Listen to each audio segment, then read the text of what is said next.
Ladies and gentlemen, can we have your attention?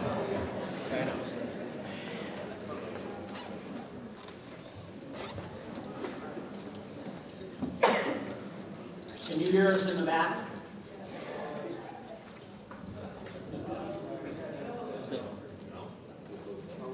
Are we saying no or yes?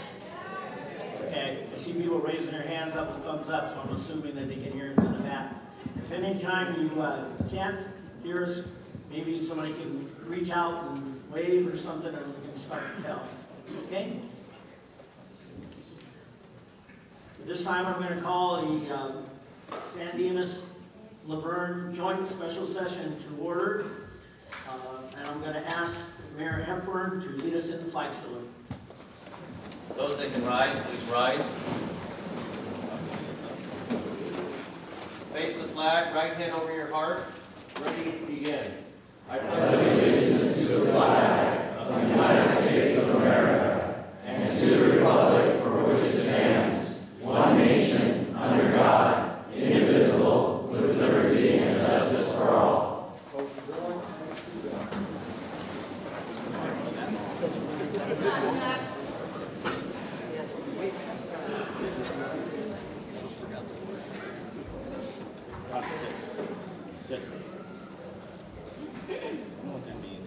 Being asked, this is a joint meeting of both city councils.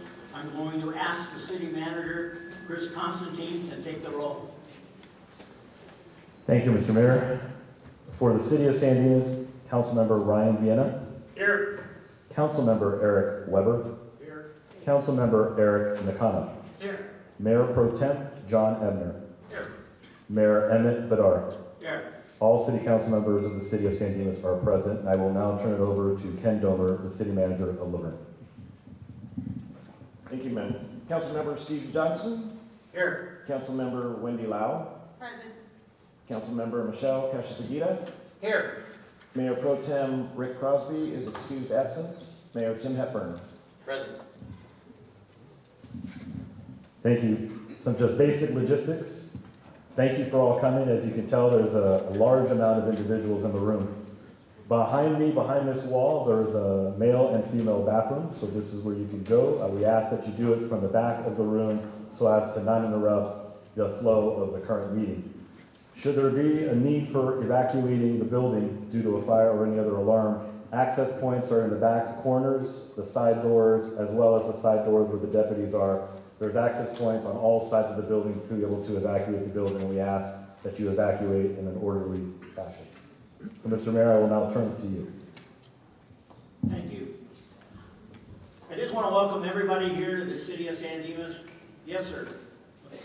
Well, whoever's speaking in front, please stand up when you're speaking so we can see who it is.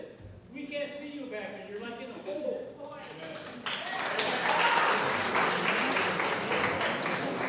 Well, let's hope this cord goes that way. I'm not sure exactly if it was designed this way. But I just want to thank you for coming and showing the world what a community looks like. We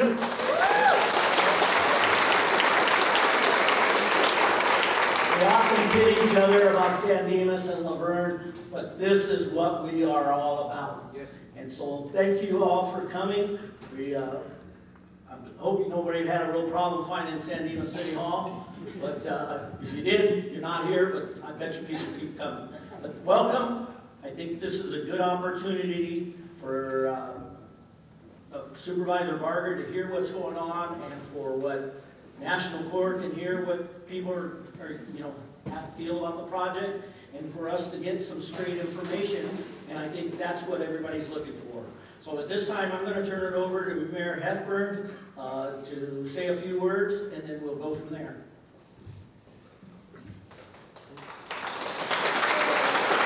Good evening, everybody. How's everybody doing tonight? I want to thank the City of San Dimas for inviting us here, and I think this is an important subject and something that's going in our communities that's going to directly affect all of us. I want to also thank 5th Supervisor Catherine Barger, who has been instrumental in helping us to kind of navigate through this and tell us where we're at, what's going on. I want to thank National Corps for being here to answer the questions from our residents. But At the end of the day, it takes people, it takes groups like this. If there's something going on we're not happy about, we need to talk about it. But we need to also know about it before we have to talk about it. So there's another situation. And that's for us tonight, but I just want to thank you all for being here. This shows that we're all concerned. This shows that our cities are concerned, and we work together. It's called teamwork, and we really appreciate you all being here tonight. Thank you.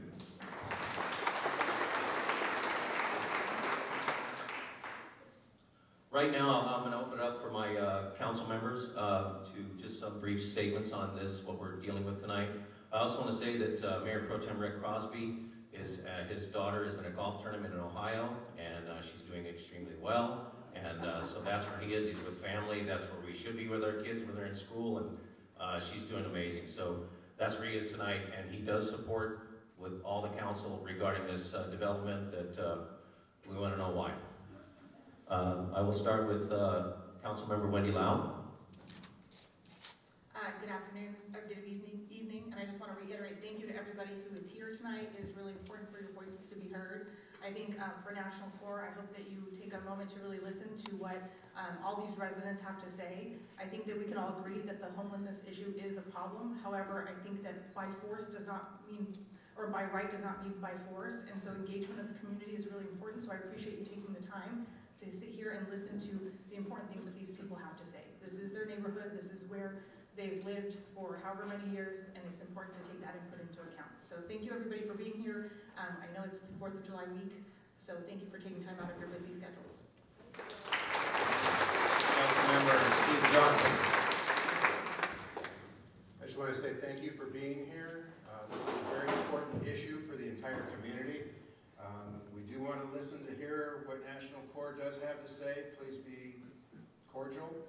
And let's get what we want. Thank you. Very good. Councilmember Mesha Kashavagita. Good evening, everybody. First and foremost, thank you, God, for allowing us to be here today. And I wanted to share what so many people have told me today. Just like the folks have the right to build, we have the right to live. And we have the right to live in this great country that so many men and women have sacrificed their lives so that we have the freedom to live here in this great country. So God bless America for Independence Day, and let's all share some good thoughts today. Stay strong.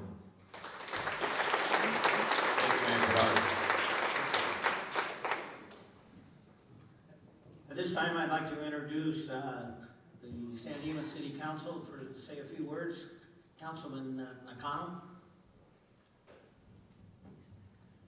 Good evening, and thank you for coming. Welcome to the city of San Dimas. I come here to listen to all of you, and I am grateful and thankful that all of you have exercised your right. What better time than during 4th of July week to show your right to assemble, freedom of speech, and the rest.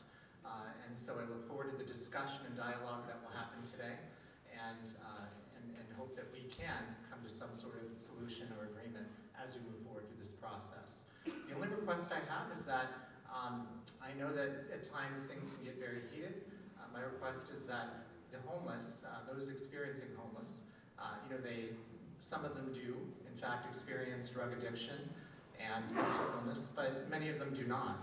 And so as we talk about them, as we characterize them, I just want to make sure that we're talking about them and humanizing them, and that we are speaking to one another and about the situation constructively. And with that said, I can't wait to hear your views and everything that you have to share, and I'll pass it over back to the mayor for additional comments from my colleagues. Thank you again for coming tonight. Thank you, Mayor. At this time, I'd like to turn the mic over to Councilman Weber. I don't want to hang on the stand, sorry. Thank you all, like everybody said, for coming out tonight. Everybody being here is super important, and especially National Core, thank you for being here as well. I just want to say that I think it's really important to keep in mind that when faced with a project of this type, scope, and location, the community begins to start asking questions that I think are objectively reasonable at face value. And many of these questions, while they may be perhaps very forward, these can be avoided almost entirely when we engage in communication and are transparent on the front end. These are key tenets, transparency and communication, that lead to trust and to legitimacy in any process. And I think we can see when a process is hurried, perhaps although legally allowed, it leads to breakdowns. And I think we've seen that in this case for sure. And misunderstandings and miscommunications abound. So when this happens, it's a very difficult and long road to regain that trust and legitimacy back.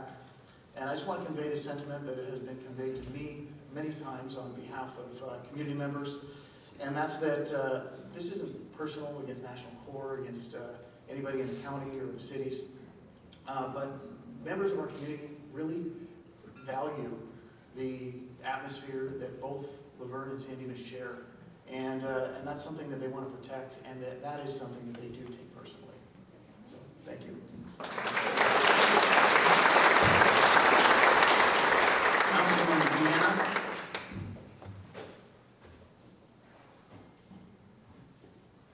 I'm going to steal a saying out of the mayor's playbook. When you go last, everyone said already everything important, so there's not much less to say.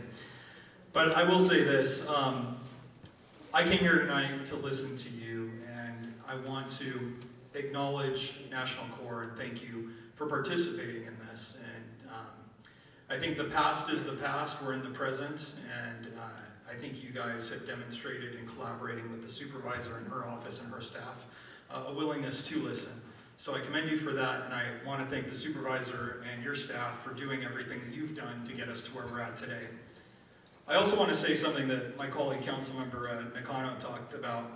You know, last meeting, someone from the community went up, and I love her, I don't know where she is, but her name's Rachel Barbosa. And I'm going to say this, I stand with her on the issue of addressing homelessness in our city, and I've been very vocal about that, if you paid attention to the meetings in the past of the council. I don't know if this is the right place or the right space to do that, but I 100% agree that we need to do something about homelessness in our city. And so we've collaborated, I think, regionally to do that. We've worked together with our cities around here, and I really, really pray and hope that we all are very respectful of each other tonight, because I think we can all agree, and it was even most recently shown on our community survey in San Dimas, at least for the residents here in San Dimas, that one of the #1 things that people want handled is homelessness. And so I think we really need to keep that in mind as we have this discussion. And I do think that as we have this discussion, that we are respectful and mindful of everything. And most of you know pretty well where I stand on this particular project. But I do ask that, knowing that you are respectful of each other and all the different views that are here, because I think we can all agree that no one wants to turn their back here on homelessness. I think the issue that most have said has to deal with a number of things, from location to size to placement to location with the schools and other things of that nature. So I please ask that we do that. I thank all of you for coming out tonight and participating. Civic engagement is one of the most powerful things we can do, and I thank you for that. So have a good night, and I look forward to hearing from you.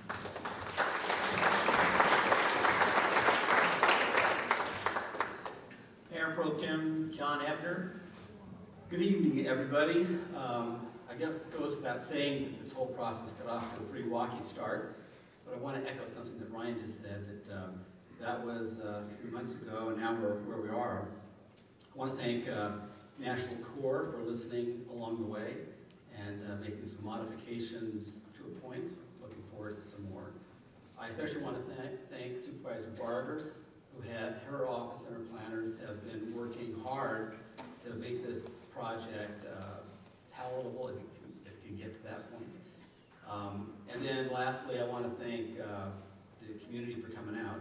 One of my favorite things about being on the city council, every meeting and everything like this, is hearing from what people have to say. So come up, speak your mind, and try to fit it into that time window. And we really look forward to hearing what you have to say. Thanks a lot.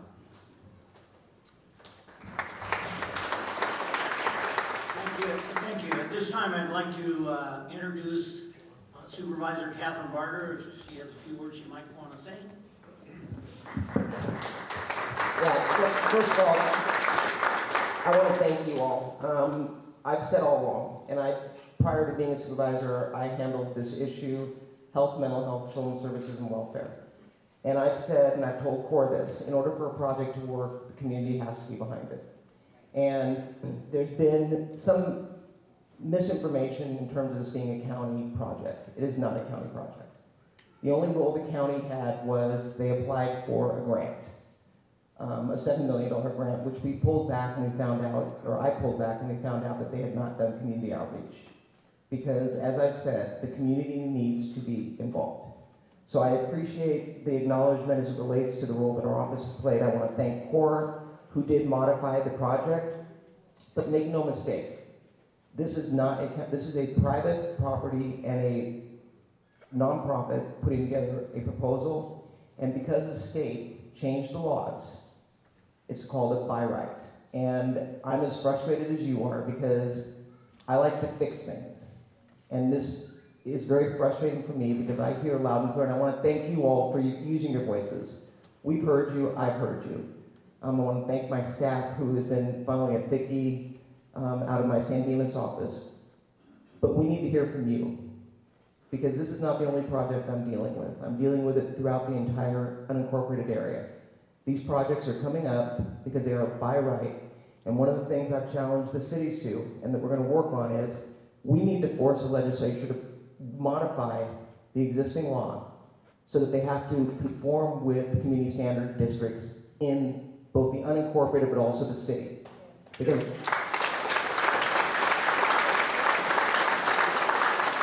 I can complain all I want, but I have to look for a solution, and that is the one solution.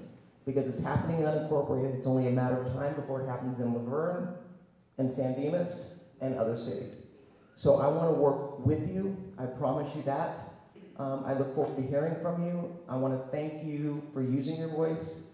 First of all, that was the best Pledge of Allegiance I've ever heard. That was a powerful one. It was, and that's kind of good. But more importantly, know that you are being heard. And I think that with a lack of respect for politics today, I want you to know that we hear you loud and clear. So thank you.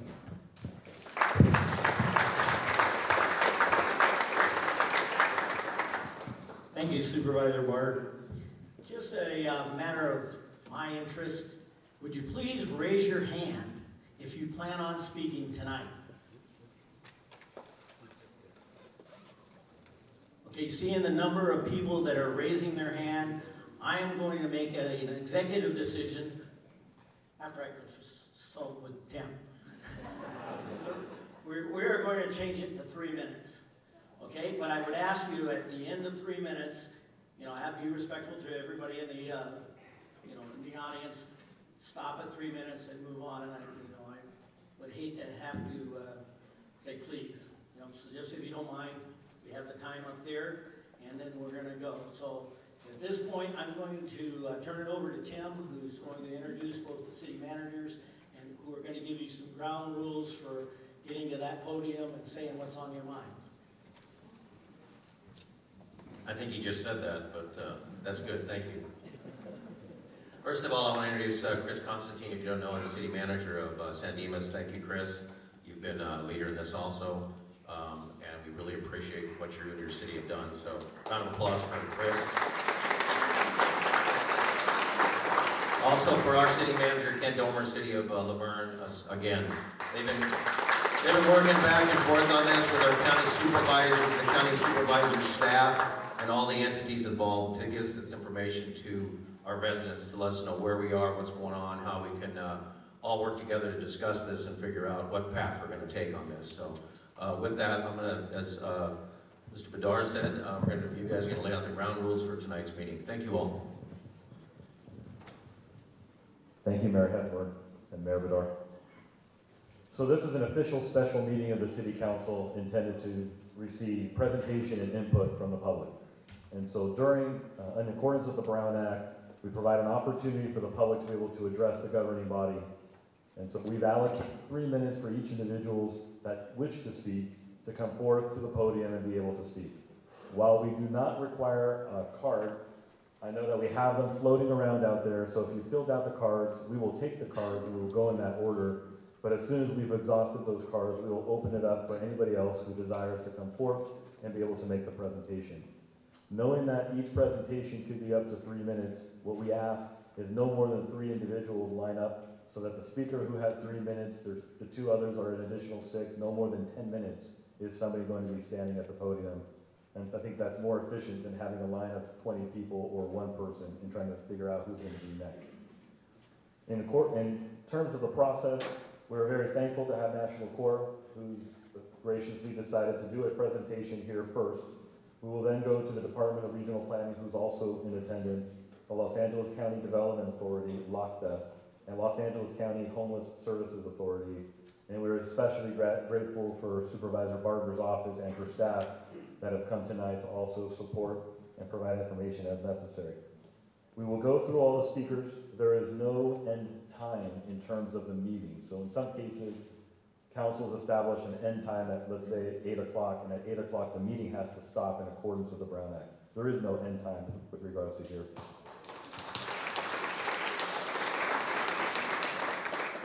So if during the course of the meeting you were not raising your hand wanting to speak, and you're hearing something and then desire to speak, you will have that opportunity to be able to address the council. So rest assured, we'll get through all of you. As the mayors have mentioned, it is a public meeting. We know that the issues are contentious. We also know that regardless of what's being stated, it doesn't necessarily mean that your position will change. We understand the fervor that's in our communities, but what we ask, we are in a public meeting where the goal is to try to solicit as much input in terms of the process in hopes that National Corps and others take that input and utilize it for the best interest of our community, and that's the ultimate goal. Once we complete the public input process, we will turn it over to the City Council for clarifying questions that they may have of any of the 4 entities that presented today. We will offer the opportunity for the project participants to be able to respond to concerns that you raise or that the council raises. So if you have a concern, say of elevators, it will not necessarily be addressed at the moment you're speaking. Staff are taking that down, as are the four entities, to be able to address those, and we're going to try to get through all of them so you get some sort of response to something you would have raised here at the dais. After the project participants, we will turn it back to the City Council and offer them an opportunity to close each and every one of them, and then close the meeting and adjourn that. And so that will be the process. Ken, would you like to add anything? Chris, just a clarifying question. At the last meeting, there were questions from members of the public for which some of the members of the public desired responses to pause their time. How are you going to handle that in this particular meeting? Should they state all of their questions with the expectation of getting the responses? However, last meeting, some of those responses did not materialize. So how are we going to manage that? So we have both staff and the project participants writing down what those questions are to be able to get to them. The goal is to get to them after all speakers have presented to ensure that we're not stopping the flow of those who want to speak. The goal is to try to ensure that everybody has an opportunity to come forth on the table and provide those. And will the questions are going to be recorded, and then it sounds like they'll be either repeated to the respondent who's going to answer them? Is that what we can expect to happen? The respondents will be able to respond to what was raised. Staff will follow up and ensure if it's something that appears to be missed, to ask the questions of the participants to be able to get the answer. I'm sure the room will let you know. And yes, I'm very sure our communities are very engaged, which is the best part of living in Laverne and St. Dimas. So thank you. With that, I will turn it over to you, Mr. Mayor.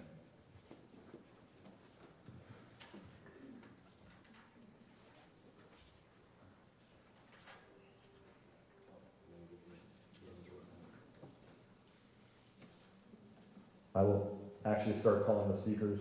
Each speaker has 3 minutes, so I will read 3 names that are... I'm sorry. Yes. First, we will turn it over to the 4 project participants, starting with National Corps.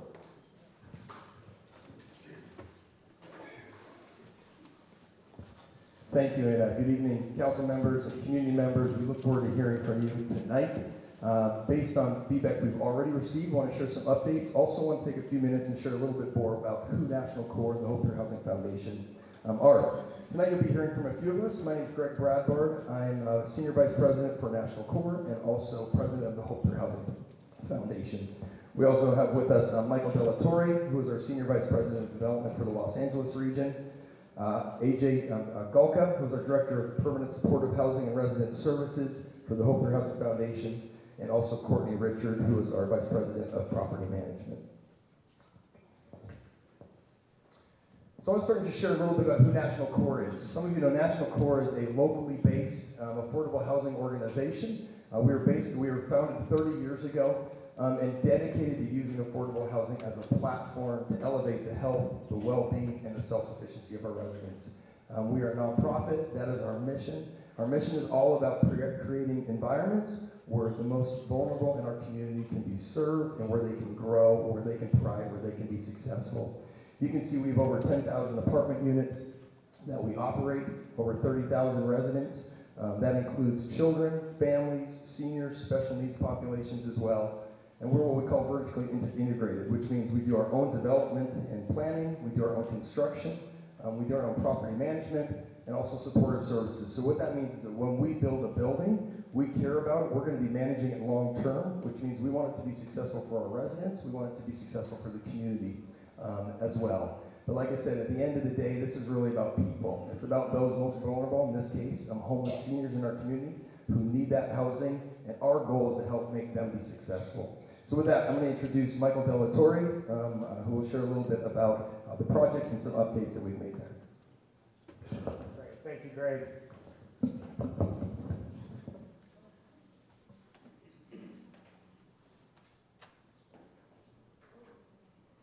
So first of all, I'd love to touch about kind of why we're here.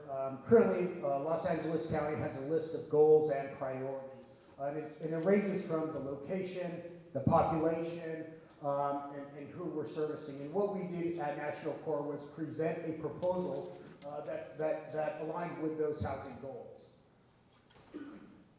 I wanted to talk a little bit about our site selection and why we're here. So currently California is in a housing crisis. There's just not enough homes being built in Southern California. We've seen that with the latest homeless count exceeding 75,000 homeless individuals in the county of Los Angeles. Based on some of our community feedback, meeting with these groups, what we've done is we refined our development proposal with some of the feedback and working with the supervisor's office. The first thing we did was revise the tenant population to focus on seniors 55 plus. We've also reduced the building house from 4 stories along Foothill and 3 stories on the south of the property. We've also increased the setback on the southern portion of the property exceeding county requirements. We've also created a drive aisle between the Montessori school and our housing development. And of course, we've included landscaping along the southern portion of the property. Again, we revised the elevation and the architectural style to hopefully better reflect the community, bringing down the height and adding some articulation to the building. Here's a view that you're able to see the 3-story setback along the single-family homes to the south of the property. Again, our buildings will have a community center for our residents. This is a sample of some of our amenities that will be provided on site. We have open space on site for our residents. We also will have a tech center, case management offices, property management offices, and a community center for our residents to gather. Again, here are our summary of our changes to this development. Again, changing the resident population, reducing the height, increasing setbacks, including a landscaping buffer, and a setback for the Montessori school. And we've reduced the number of apartment homes, totaling 43 units, down 42 for permanent supportive housing and 1 on-site property management unit. With that, I'm going to turn it over to AJ. So a lot of the questions we received previously were really about the population here and some of the concerns about the population. So we want to talk a little bit about the services that we provide, how we manage our properties, which make all the difference in making sure that that population is safe and that they are healthy, and they can be successful. So National Core has a partner organization, the Hope Through Housing Foundation, that I head up. Hope exclusively provides services across all of our 90 properties. We both have staff who provide direct services, and then we partner and contract with many other organizations to provide these services as well. There's a lot here that I'm not going to walk through all of that, but what you can see is we partner with nonprofits, government, universities, hospitals, churches, any organization that's needed to bring the resources to help those individuals be successful. Our programs range from after-school programs for kids, to financial coaching and education for our adults, to for our seniors. On the bottom right, you can see we provide health care and benefits, food distribution, fitness classes, mental wellness to our seniors, as well as case management and other mental health services for those with special needs as well. So our goal is to provide every type of service needed to these residents. Michael alluded to it. There's a great need for senior affordable housing. You might know that the fastest growing homeless population in America today are our seniors. Many of those are past teachers. They're individuals who have had a crisis in their life. They've maybe had a medical issue. They've had an accident that's caused them to fall into homelessness. And those individuals need housing. That's the first step in helping them get healthy again. Just in the Los Angeles County Service Planning Area, or SPA 3, where we sit here, the homeless point in time count recently showed 5,000 individuals experiencing homelessness total. Almost 600 of those were over the age of 55, and a 340% increase in homelessness among those over age 70. So clearly a huge need in this region. The services for our seniors on this property, the Hope Through Housing Foundation would be providing services. We'll also be partnering with the Los Angeles County Department of Health Services providing services, as well as the People Concern, which is a dedicated case management organization that would provide one-on-one individual case management plans and service plans for every one of our residents. With that, I want to turn it over to AJ Galka, who's our Director of Permanent Supportive Services. Thank you, Greg. So a lot of the work that we do, as you can see, the numbers for seniors are going up astronomically. It's about helping fellow humans. We're seeing so much changes in the homeless population. Post-pandemic, or we can kind of say post-pandemic, a lot of folks have gone through mental health crisis. They've gone through job loss. They've gone through aging or health crisis, things that all of us in this room experience. So our approach is really approaching it how I think any of us would hope that someone would approach us with, is trauma-informed care, wraparound case management services, that at times can be intensive when needed. So really looking at each person's story, each person's needs, and the right dosage of intervention. Physical health care, peer support. Peer support is someone who's had that same experience that can relate. How amazing is it to connect with someone that has a shared experience as you? They feel and see something that maybe you guys can relate on, and you can create a pathway to change, a pathway to increasing connections in some way, shape, or form. Legal assistance, whether it be tickets or other things, helping people work through that, reconnecting with family. Medication management, transportation services. We're lucky that the VA does a lot of transportation. PACE does transportation, other programs that we can coordinate with ongoing. Employment services, folks 55 years or older, my brother is 54. 55 is young. And looking at different ways that people can get back to work. Figuring out ways of self-sufficiency in some way, shape, or form. Even if folks, maybe work more limited hours, finding ways to have that purpose, that sense of connection to the community, and supporting some way, shape, or form, a business, a purpose in some way, shape, or form. Social activities and life skills training. Sometimes there's, figuring out how to use a thermostat, a convection oven. I know sometimes I try to figure out my air fryer. So figuring out different things that we can support our neighbors on feeling most connected to their homes. And then just by definition, permanent supportive housing is meant to be wrapped around a person's unique needs, meaning there's indefinite services, indefinite subsidy, so the rent is not in question, the rent is paid. And supports are there, pillars of support all around them. Whatever the needs may change or evolve over time, they're there to help them be successful in their housing. Assistance for folks that have disabilities in various ways, whether it's be connecting to services, supports that they need related to their disability, having a unit that's more shaped for their needs, whether it be vision impaired, physical impaired, any which way, we try to figure out ways to support folks. And then overall driver, and I think the overall purpose is to make sure people stay housed. Not cycling back. Our overall intention across, I think, our entire team of Hope and Core is to do whatever it takes to keep people housed and in their homes and safe and thriving and having a safe place to put their head down at night. So the key elements that we focus on within our permanent supportive housing is affordability, to ensure that stability, that paycheck to paycheck that a lot of us experience is not an issue for them to stay housed in their circumstance. Safety and comfort, ensuring it's a quality space to live. It's a quality space to look at as a neighbor passes by. Supportive services that are accessible, flexible, targeted residential stability, meaning we ask the residents what they need. Do they need food support? Do they need on-site grocery pickup? Anything that we can do to offer those supports and the needs, any of us would really appreciate it. Well, we do that for our residents. Empowerment and independence, every single person that moves into their unit, whether they experience homeless or not, are independent. They're not conserved individuals. They've experienced hardship, and this is their place of solace. This is their place of accessing services and having a roof over their head to gain stability. It is a blessing and a gift that we provide this to other human beings.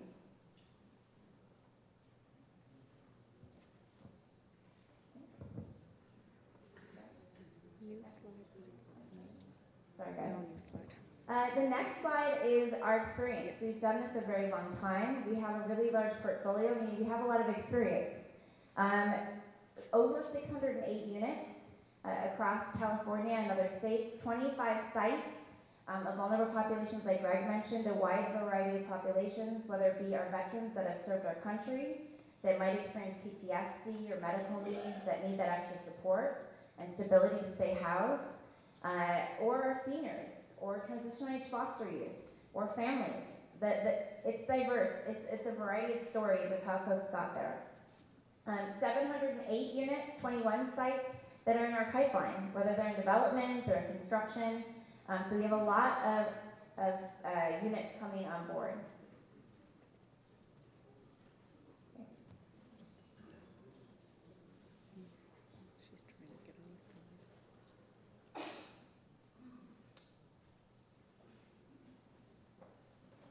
Sorry, guys. I think that is our last slide. Thank you for listening. That concludes our presentation, but we look forward to hearing the feedback from the room and responding later in the evening.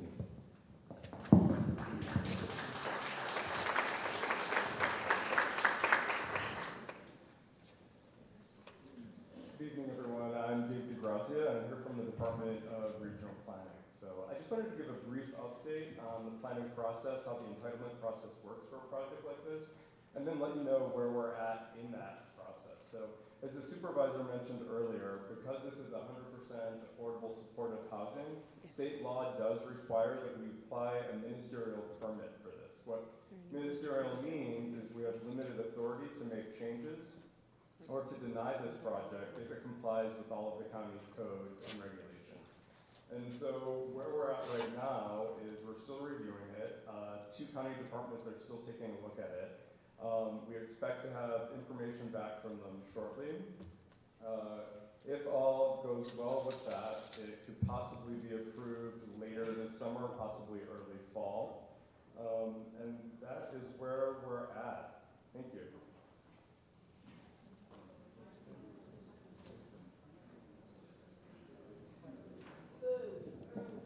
Good evening, everybody. I'm Emilio Salas. I'm the Executive Director of Los Angeles County Development Authority. We are the entity that provides the funding, or that provided the funding, gap financing for this particular project. We are the county's community, economic, and affordable housing development arm. So we do quite a variety of things on behalf of the county. But as part of that process, we also administer the Section 8 program, the Housing Authority, on behalf of the county. So we are the administrators of the Section 8 program. And I say this to paint the larger picture, really, of the things that we do aside from providing funding. We're also housing providers ourselves. So we know what it's like dealing with families that have lived with trauma in our public housing sites. And we've served over 30,000 families with our Section 8 program. So we see firsthand people that are living on the margins that were it not for that rental subsidy, many of them would find themselves either couch surfing or, worst case scenario, living on the streets as well. In the case of this particular project, we were the entity that provided the final piece of funding. Sorry about that. And so let me just explain our particular role. So we have been putting out a notice of funding availability to the developer community that basically provides financing, right? And also vouchers, Section 8 vouchers, to provide for the long-term viability of many of these developments. They responded, National Corps responded to our notice of funding availability. Those applications are then, once the application deadline closes, they are scored by an independent third party. There are a group of raters with expertise in their fields. It includes architectural design, it includes supportive services, and it includes affordable housing financing. Those are the areas of expertise. They are then scored on a set of criteria, some of which you saw earlier in the slides. And once they are scored, they are given back to us. We then review their scoring system, review their results, and if there is confirmation, we then proceed with the highest scoring proposals and move those forward as funding allows. In this particular case, there were a grand total of 7 projects that were funded with the entirety of the funds that were available, one of which was this particular project here. And so that is our role. Once we do that, we then take it before the board for their final approval, and that's the stage where we're currently at right now. I just want to close by saying that, you saw the homeless count. LASA just came out with their homeless count. It increased by 9% this year, but for seniors, it increased by 11%. So that population in particular certainly is seeing a need for this particular type of housing. And I can tell you, as an entity that has done this since 1998, we've put out over $1.3 billion that have resulted in over 22,000 units. We deal with dozens and dozens of nonprofit developers. You're getting a good one. You're getting one that is actually very well established and very well respected within their industry. I can tell you that wholeheartedly. We've had a lot of projects with National Corps, beautiful developments. And I'm sure you've seen some pictures in prior meetings of some of the samples of that development. So we're looking forward to this project. Thank you very much.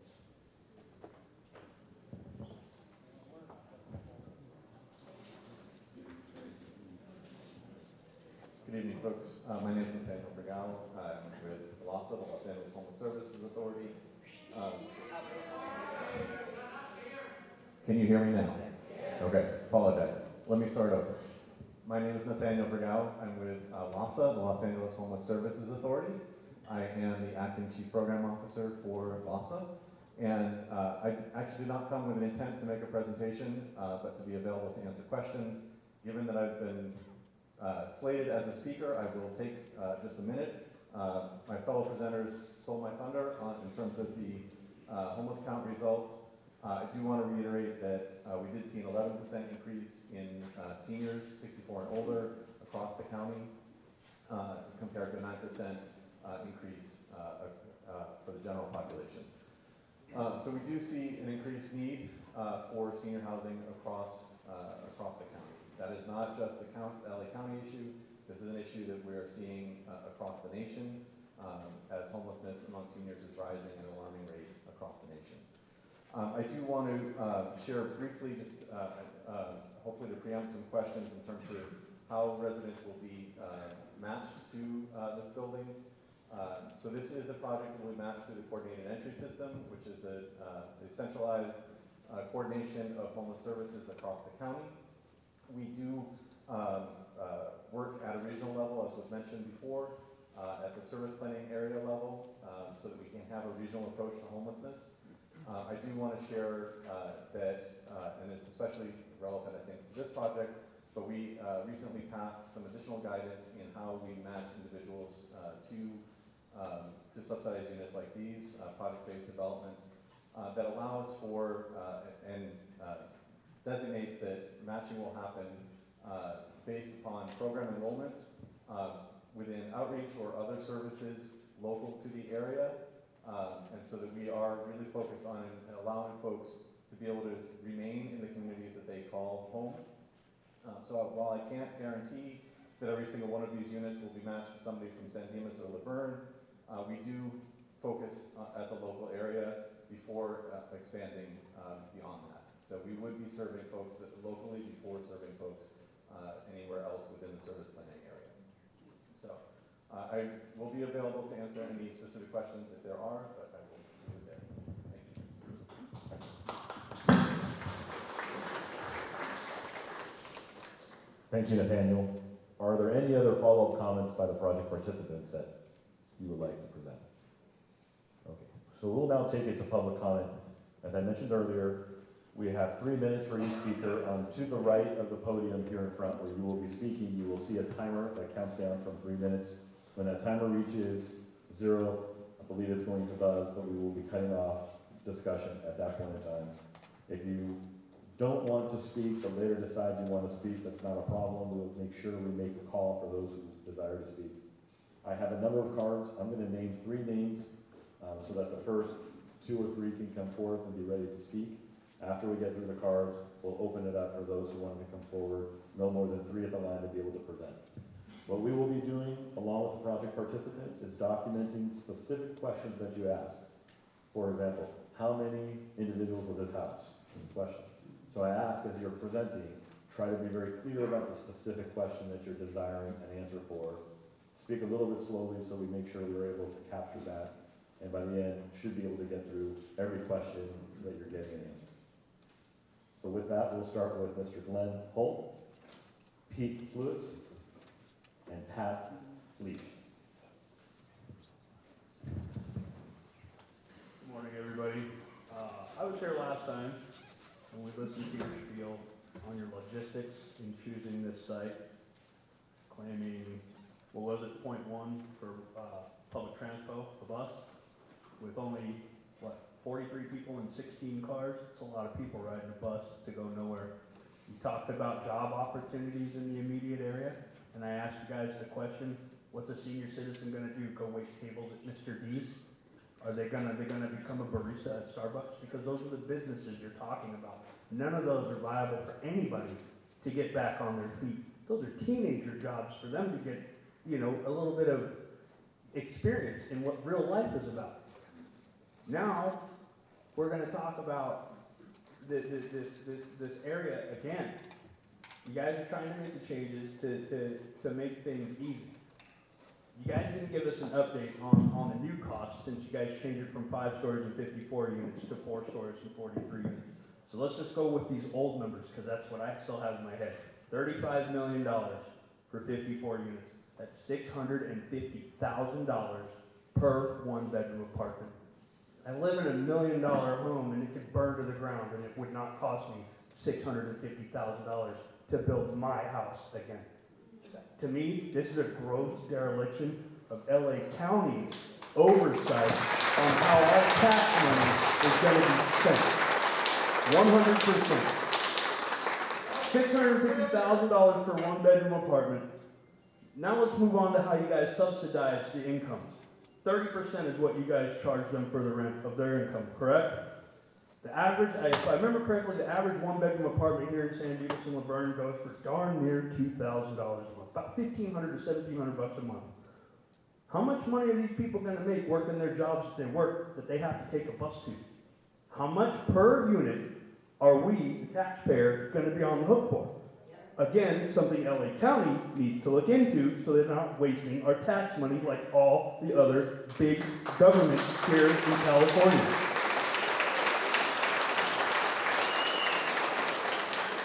You guys have a right to build. The problem is you guys are going with this gold rush of Gavin Newsom's plan to spread homelessness out. That's all you're doing. There's a lack of oversight because of it. And all you're going to do is ruin neighborhoods. You're going to put other people in danger. Why not build up there in Adelanto? That's LA County, Palmdale. Over there where it's land is cheap. Because you guys are going to base the value of each 1-bedroom apartment, you guys said last time, was based on the average income of the people in the community surrounding it. $1 million neighborhood doesn't have people that only make $75,000 a year. Almost everybody that lives in my neighborhood, up there at the San Dimas Canyon Golf Course, whether they're single income or double income, solid 6-figure income. And you want to put people in there that have skills to do what?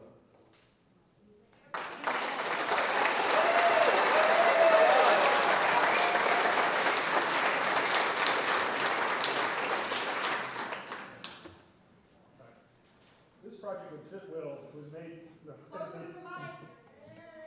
This project would fit in well, make financial sense for taxpayers, and was located in high-density neighborhoods such as Pasadena or Los Angeles. In our neighborhood, it'll be a monument to an ineffective and wasteful government. 16 parking spaces is not adequate for visitor parking, let alone residents. Often unhoused people live in their cars, and this project would then have them give them up. Somehow, while no observable bike traffic currently exists by this site, elderly residents are thought to be willing to risk their lives traveling by bike on a high-speed major thoroughfare in a lane of traffic, and so 54 bike spots are proposed. A single elevator is proposed.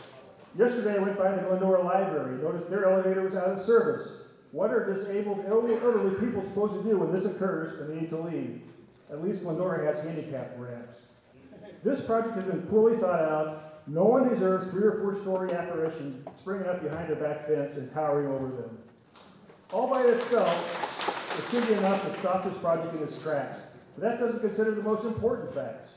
While this project has been downsized to 4 stories and 42 units, no mention has been made to adjusting its cost, which is prohibitive. $35 million for 42 units works out to $833,000 per unit.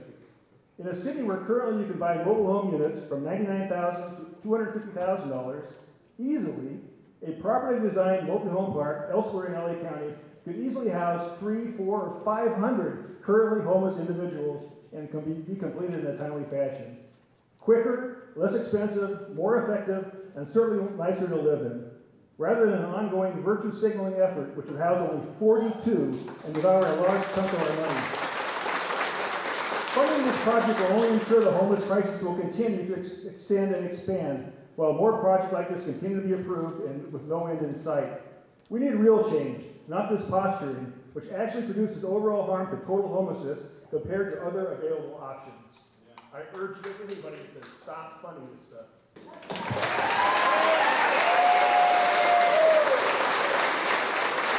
So, Pat, if I may, before you speak, Pat, get close to the microphone so that all the folks can hear. The next speakers will be Pam Berry, Carmen Henry, and Danita Beauchamp. My question is to each one of you that are sitting up there. Would you allow your preschool child or your children to attend school where they have to pass by and see people urinating in front of them, people trying to solicit them to take drugs, people trying to seduce them, people who steal their money from their lunch money on their way to school? Are you willing to put your preschooler next door to this arrangement? These people that live in these places have issues. You all know that. Do you want them next to your preschool? Can your convent send your preschooler or your grandchild to a school like that is right next to a project that has issues? There are so many locations. We're not against you building homeless shelters, but pick an appropriate place to put it. There are places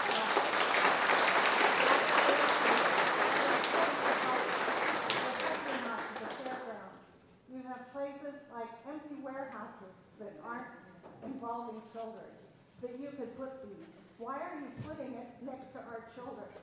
What are you going to tell your preschooler when he goes out in the front yard and he says, I saw the man next door do that?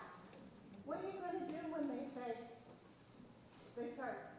acting really weird because some man has come up to the fence and asked them to show them their private parts? How are you going to react? How are you going to feel about your preschooler? Well, how do you deal with that? I'm just asking you to think about your conscience. Can you live with yourself if you put our children at risk of this kind of activity that will go on in front of them? Thank you.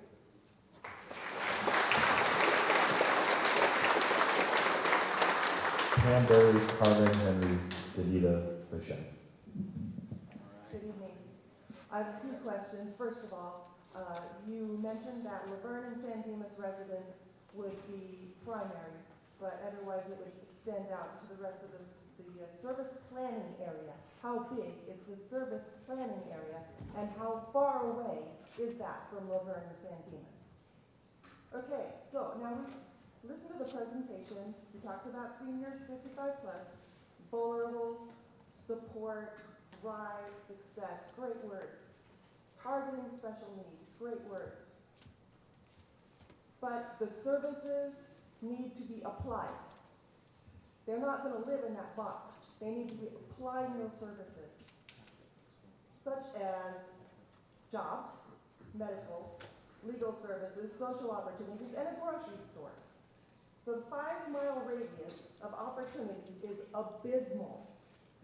Support services in actual application are not accessible, which hinders their independence that you want to promote. Not the right place at all. They are set up for failure. The off-site isolation is far from accessible services. So I'm going to take you on a little walk. Most of us can visualize it. If you can't, drive by there tonight, please. There's no sidewalk in front of the place. I see there, you've got a sidewalk. Does it stop there? Or does it go all 1,050 feet up to the bus stop? They can't walk in the gravel. It's a very narrow road. It's a very busy road.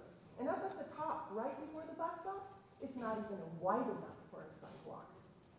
Now they've got to continue from the bus, if they're walking or riding a bike, to go across a freeway on-ramp, under a freeway overpass that merges from 2 lanes to 1, very dangerous, cross a freeway off-ramp, and go well over a mile to get to Sprouts, which is the identified grocery store you have for them as a service. Not even safe for 55 plus. You're setting them up for failure. Sorry, my phone went black.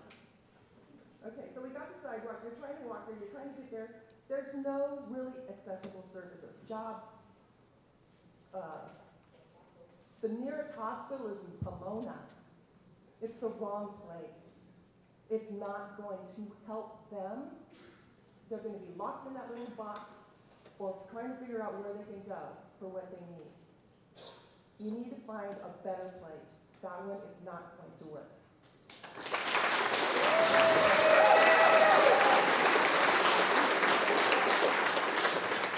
Conda, Henry, Benita, and Steve Daniels. Good evening, everyone. Can you hear me? Yes. All right. Thank you very much for letting me speak tonight. This is my husband, Tom. We've been in the neighborhood for 29 years, and by the looks of this, it looks like a resort. However, someone didn't do their homework. This little thing is on 0.65 acre, not even, a little over half an acre. You're gonna squeeze this into that little area, and on top of that, those poor people are going to live in there. They're not gonna just stay in their rooms. They're gonna be out and about. I live across the street from that neighborhood. You guys don't care because you guys live somewhere else. But I want to tell you, where they live. And I pray to God that it doesn't happen, because if someone gets hurt, it's on you guys. Each and every one of you. I love the way the young lady described there's help for everybody. Well, I certainly hope that there will be help for us when we accidentally hurt someone. This past Saturday, I had to call the police because somebody was laying there.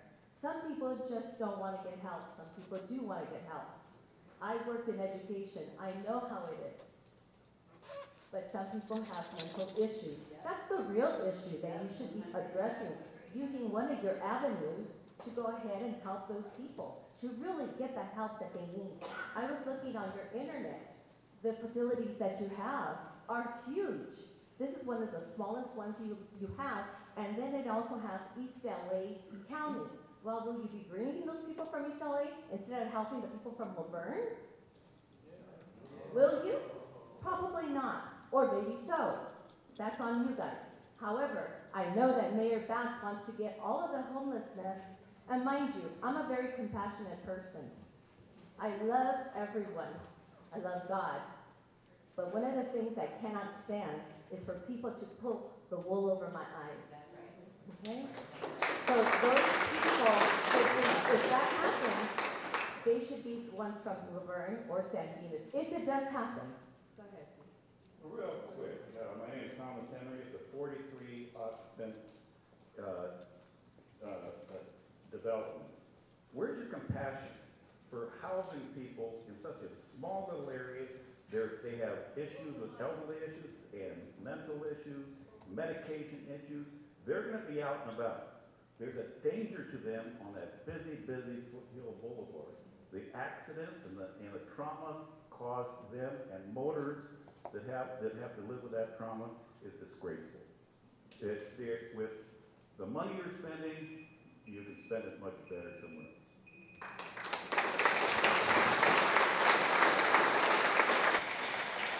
The next speaker is Danita, Steve Daniels, and Julie Salzer. Good evening. My name is Danita Beauchamp. I'm a 35-year resident of Laverne.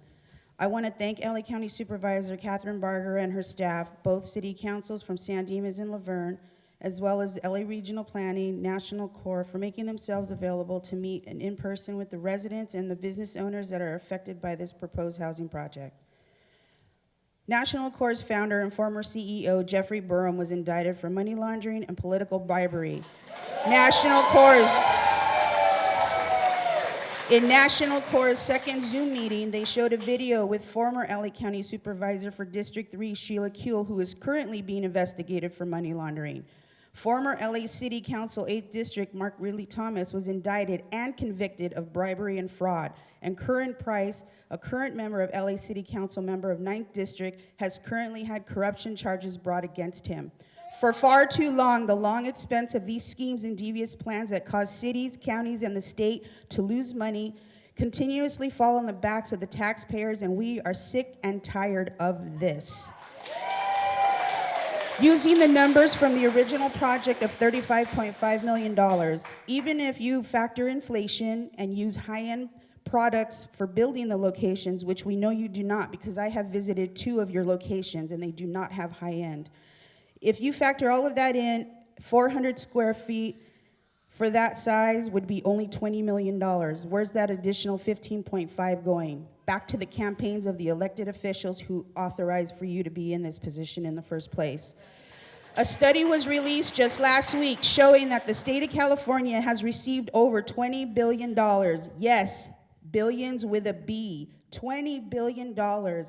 And the homeless population has actually increased 9% in LA County alone. Throwing money at this problem isn't solving the problem, and building these so-called homeless housing projects isn't helping to remove them from the streets. So my questions are posed to both the Supervisor's Office and LA Regional and LACTA. Who ultimately decides which companies are allowed to conduct business with the County of Los Angeles? With all of this corruption, money laundering, and political bribery that takes place, why does the county choose to do businesses with companies and individuals that are not reputable? How is this information not factored into the application process for the $7 million grant? I do want to say, however, that Ms. Barger is our current supervisor for District 5 of Los Angeles County. And although she is running for re-election, voting her out of office is not going to solve this problem, because her opponent, Chris Holden, who has termed out for being assemblyman, he will push even harder and more ruthlessly for even more homeless housing projects upon our cities and communities, as he has already done in the cities of Claremont and Pasadena. So I want to personally thank Catherine Barger. She not only tabled this matter, but required public engagement with the National Corps, and I assure you, had it been any of the other 4 supervisors, they would not even consider doing so, and you would never have any input. Thank you.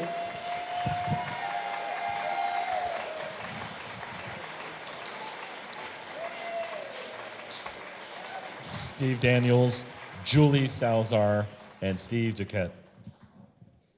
That's a hard act to follow.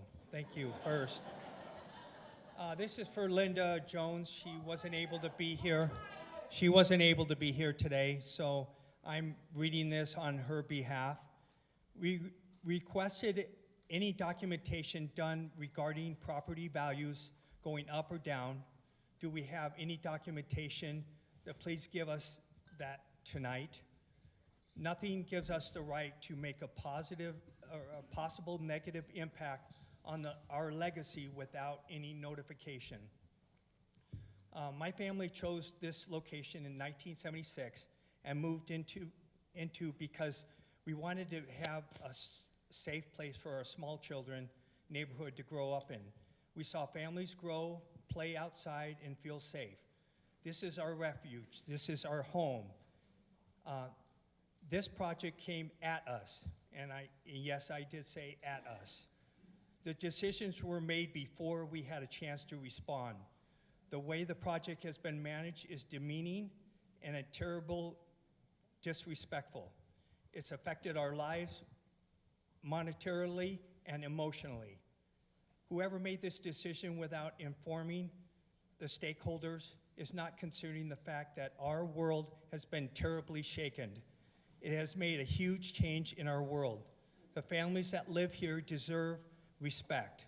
We have invested years and money in maintaining a safe neighborhood, and we are angry that it seemingly so suddenly.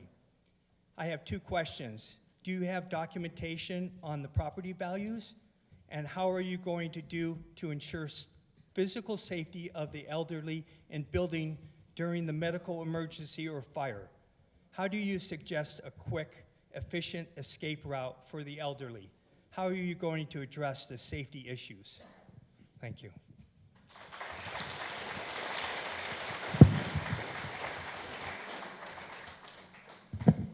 Julie Salzar, Steve Duquette, and Cheyenne. Good evening, and thank you, everyone. At least we have a forum this evening for everyone. Thank you, everyone, for coming tonight. Thank you for our representatives. Thank you for the voices that I hear behind me, because there are a lot more of opposition to this project, because we operate in this community sometimes on misinformation.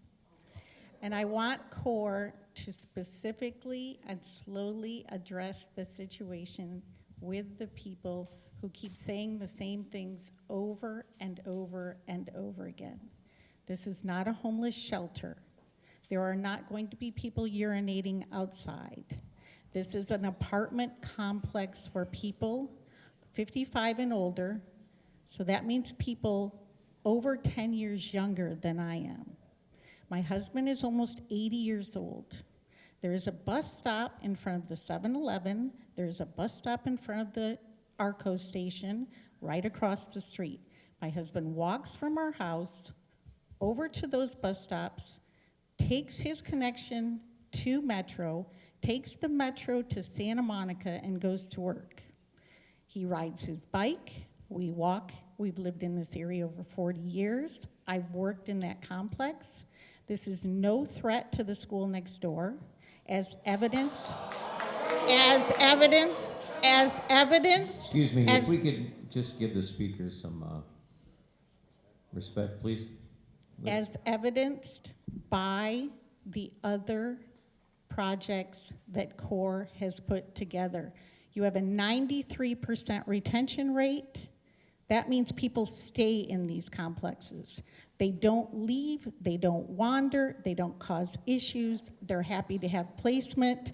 They have support system, they have transportation, and the transportation needs to be addressed over and over and over.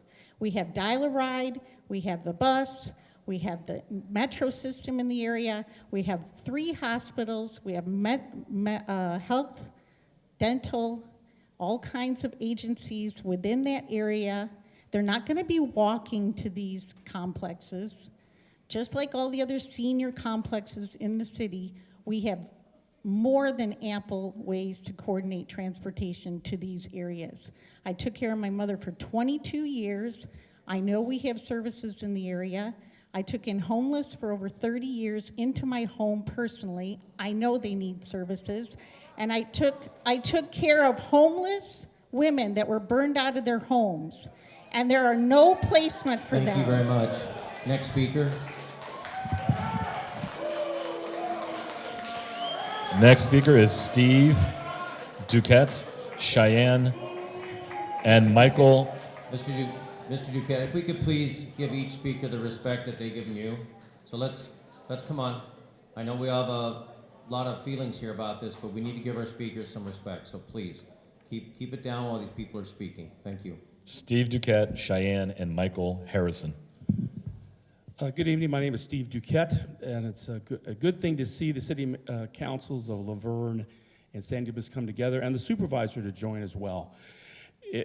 I think it falls upon me with respect to what we're doing is why do we have to be here at this point, given the natures of each cities. And let me give a little bit of a preamble in that I know a lot about this. I've been a 45-year resident of Laverne. I have worked in the affordable housing area and many others for local government for 50 years. A major component of that was for the County of Los Angeles. So in other words, I know a lot about countyology. My last duty station was the Chief Executive Office. And on the recommendation of the Chief Executive Officer once removed, I decided to go work for cities. Now, why would I do that? Well, it's obvious tonight why you do it. It's called transparency. There would not be this kind of uproar if there were meetings in the community about projects like this. And I cannot speak for San Dimas, but I can speak for Laverne. Laverne does this. There is openness. You know, the result is not always one I guess I would pick, but I'm not opposed to anything that goes that way because the people have a chance to speak. I recently went through a process with the juvenile facilities in the north part of town. Very much like this in terms of how did this get to where we are. And now I can do a little bit of forensic analyst work because that's what I do, among other things. By the way, I'm doing 6 housing projects right now, 3 family, 3 senior. One of them is like this. But it's not on 0.6 acres, it's on 4 acres. It's not 40 units, it's 90.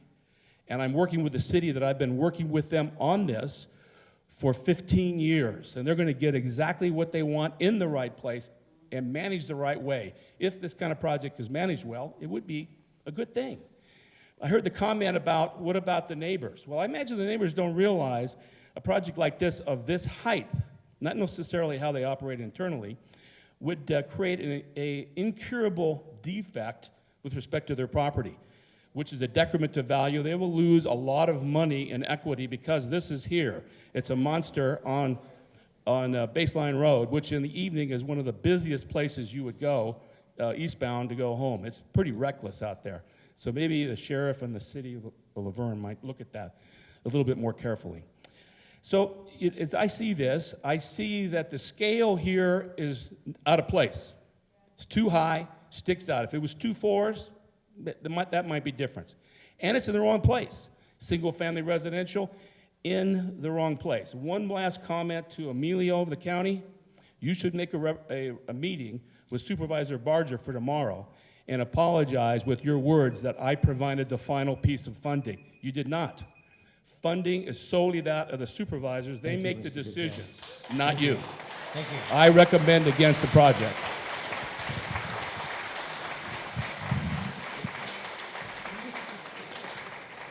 Cheyenne, Michael Harrison, and Mike Ebener. Hello, Laverne and San Dimas. Hello, Core.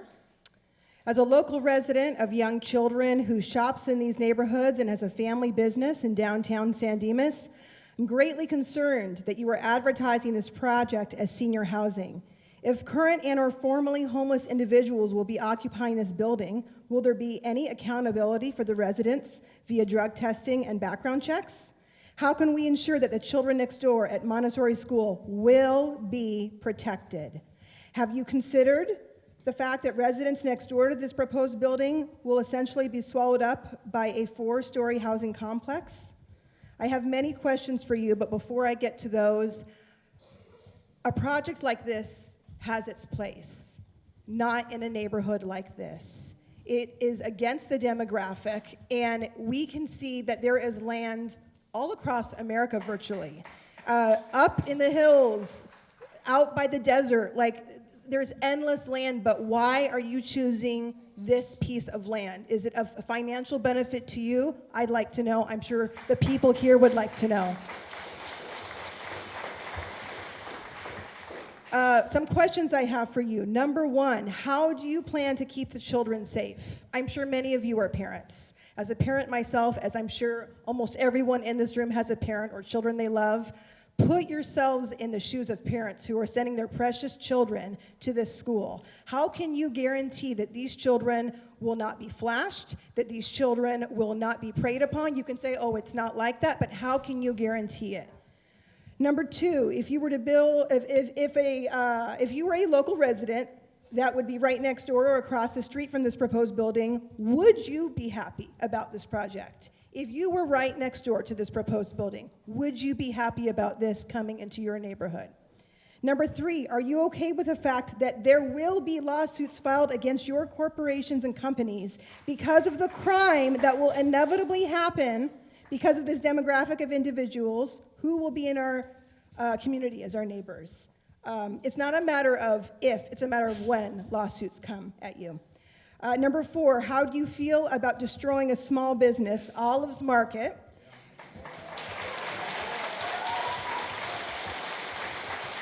A small business that is new and beloved in our city. What if that was your business? What if that was paying your bills?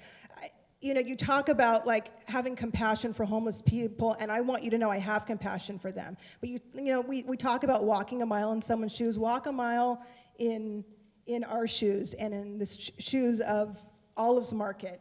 And why are you putting current residents and taxpayers at jeopardy? And please define what kinds of seniors will be living in the building. What are their backgrounds? How do they qualify? We need to know. Thank you.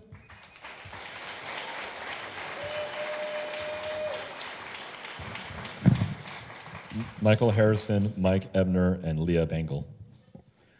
Good evening, leaders. I'd like you to know, first of all, that you are being prayed for, that you may have wisdom, shrewdness, and the boldness to speak truth. My name is Michael Harrison. I'm a citizen of Laverne. My wife and I are proud homeowners for 26 years in the Fox Glen housing development. I oppose this project because it does not comply with the building and architectural codes of San Dimas and Laverne. Even an entity like the water company building in the next block of Foothill respects the design guidelines of the community and blends in, does not stand out.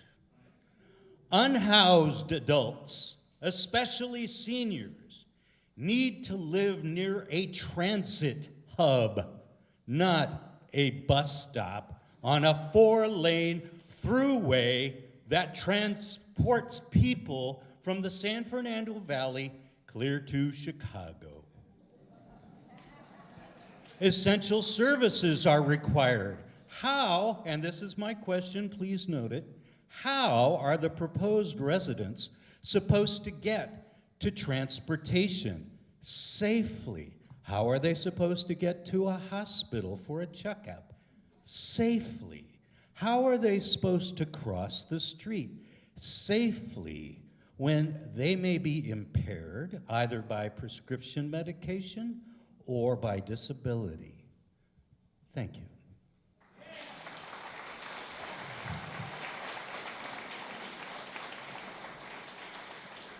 Mike Ebner, Leah Bengal, and I apologize, Marcia Yaros.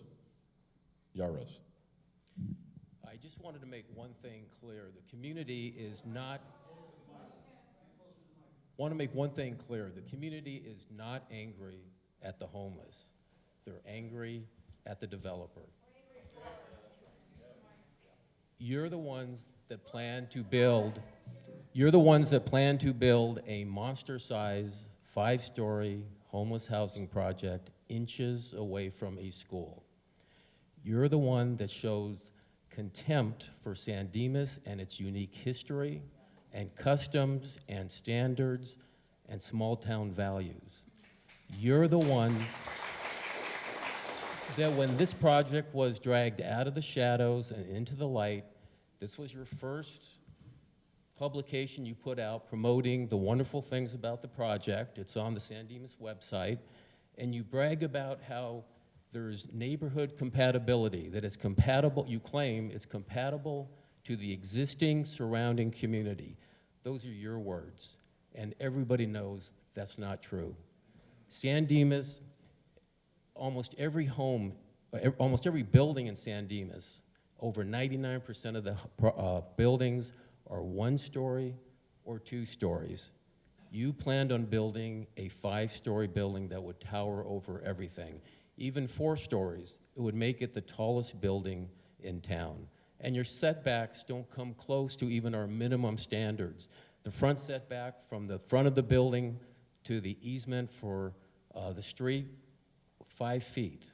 We can stretch our arms out longer than 5 feet. So here's the easement to Foothill Boulevard, Route 66, a really busy highway, and here's the building that goes straight up high into the sky. And the setback on the west side, just as bad, 5 feet, 11 inches was your proposal. Anybody on an upper floor could open a window, spit, it would land on a school playground. So, and the tragedy is we should be allies on this project. Everybody in this room wants to help the homeless get off the streets, but your idea to pack them and stack them and cram poor people into a high-density high-rise is a very old idea, a bad idea, and in a small town like San Dimas, it's a really dumb idea. So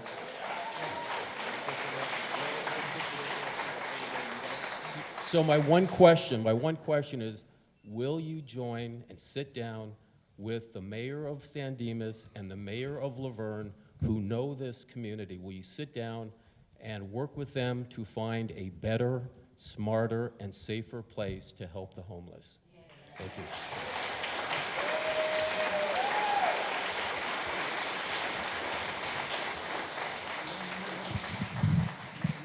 Leah Bengal, Marcia Yaros, and Jack, Mercica. Mercica. Thank you.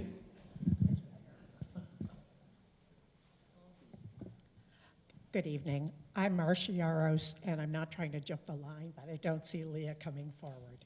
And I know we all want to move things along quickly. And I'm sorry, ma'am, can you state, you don't have to, but can you state your name for the record and speak closely? yes, I'm sorry.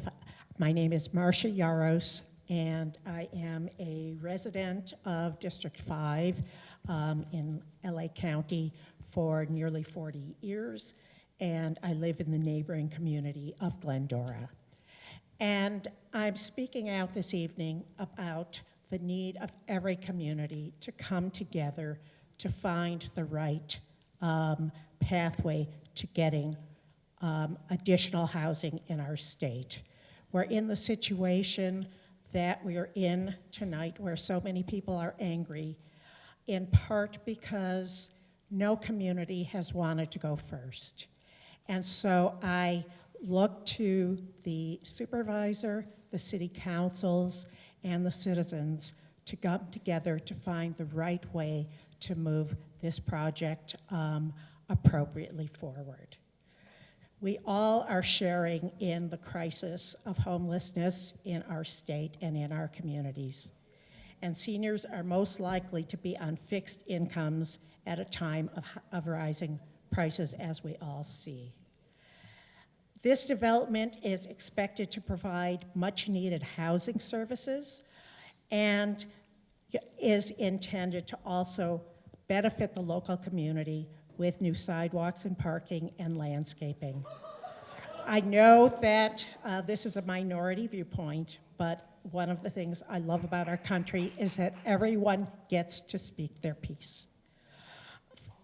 Homelessness is a serious growing problem, and I believe all of LA County needs to pull together in support of good housing projects and find the right way to have every community participate and do its bit. Thank you very much. Leah Bengal, are you in the audience? Leah?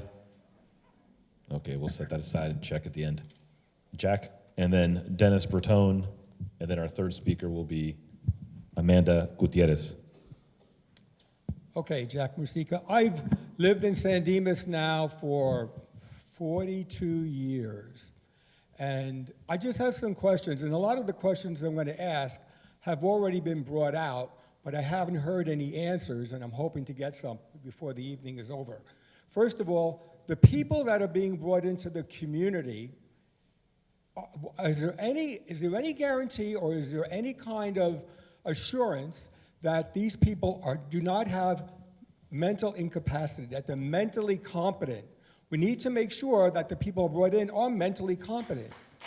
Not only that, but they are alcohol and drug addiction free.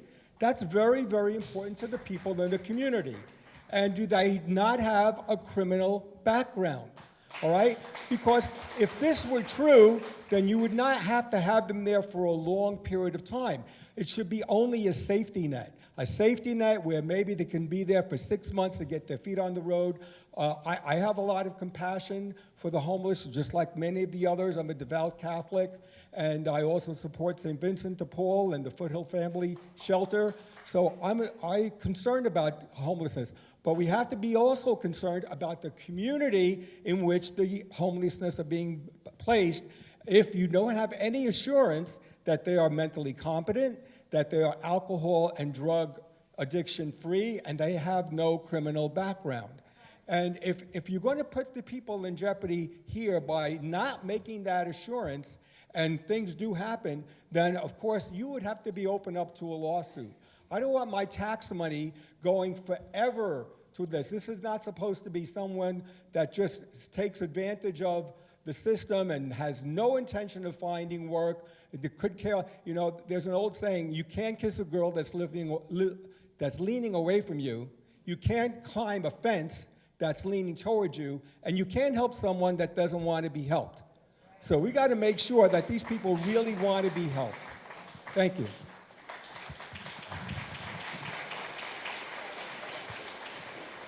Dennis Bertone, Amanda Gutierrez, and Good evening. Houston My name Clement. is Dennis Bertone, and I've lived in San Dimas for 48 years. Homelessness is not only a problem in San Dimas and Laverne, it's a problem throughout LA County, throughout the entire state, throughout the entire nation. I think it's the duty of all of us to participate, and all cities should participate in solving the problem. And this is mainly for the city council. I know most of you, I know the city managers, and you're all good people.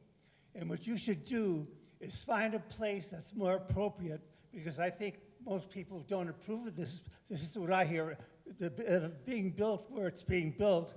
Where is there a better place in San Dimas or Laverne to build a better place? That is your job to find out.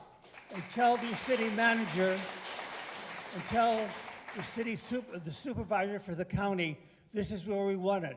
But we should have a place in San Dimas or Laverne or both, because we should all be participating in the problem. We should all be solving the problem, but maybe this is not the right place considering what the audience is saying. Thank you very much for your attention. Thank you, Supervisor, for paying attention. But remember, it's all our problem, not just the people next door. I remember last time someone said, build it in Pomona. They already have places in Pomona. Let's find the appropriate place and let's take care of the problem. Thank you.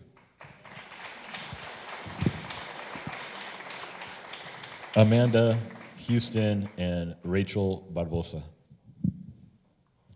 Hello, my name is Amanda Gutierrez. I've lived here on and off my entire life, and my family has lived here over 50 years. I am, but thank you. I agree with a lot of the sentiments that have been proposed before. I think what you guys are doing is great. However, I think that you guys could choose a better location. I think that the city and CORE could work together to find a better place that would be more beneficial for those who live there, that would give them better opportunities, especially with transportation and job opportunities, things that would allow them to be more independent, including being able to walk freely to grocery stores, pharmacies, and anywhere else they need to go. Thank you. Houston, Rachel, and Greg Ojeda. Hey, folks. Thanks for giving us this opportunity. I really appreciate it. I was really a little bit disheartened to hear about the project, and mostly for the county folks here pushing this housing crisis. When we're talking about homeless people, the LAHSA representative here knows this. This isn't a housing crisis. We've been pushing this for some time now. The truth is, it's a mental health and drug abuse problem. Take a look around. All these people, they'll vote for you if you build a hospital. Put a treatment program where these people can go. LAHSA will tell you, they know this. When I've dealt with the transient homeless population directly and indirectly for over 20 years. And the biggest problem you have is they're benefit resistant. They don't want the treatment. And we pretend that we keep building these projects. So where have we done this? We've done it in LA. And how did that work for LA? It's a disaster in LA. Where else have you done it? In San Francisco, and it's an absolute disaster in San Francisco. They're doing it in San Diego, and it's an absolute disaster. Because of our policies as Democrats that we have a third of the entire nation's homeless population here in one state, and you're using all these folks as your ATM machine, because all we do is pump money back into that system, and it's broken. I'm just wondering, when do you go home and go, you know, our project, our plans and our procedures and our policies, they're not working anymore. Change the policy. If this were a private industry, all of you folks would all be terminated. You'd have a new...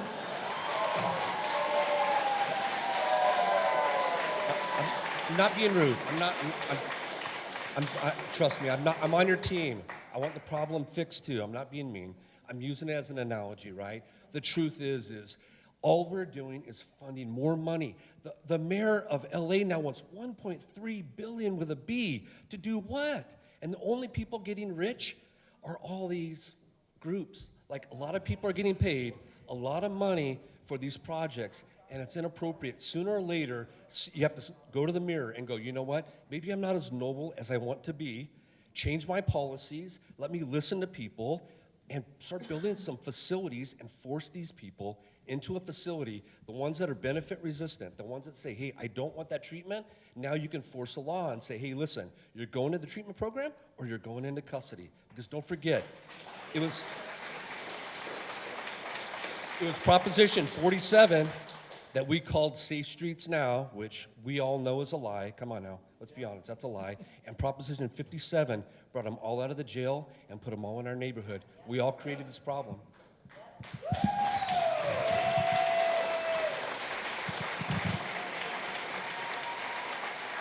Rachel Barbosa, Greg Ojeda, and Lily Brainerd.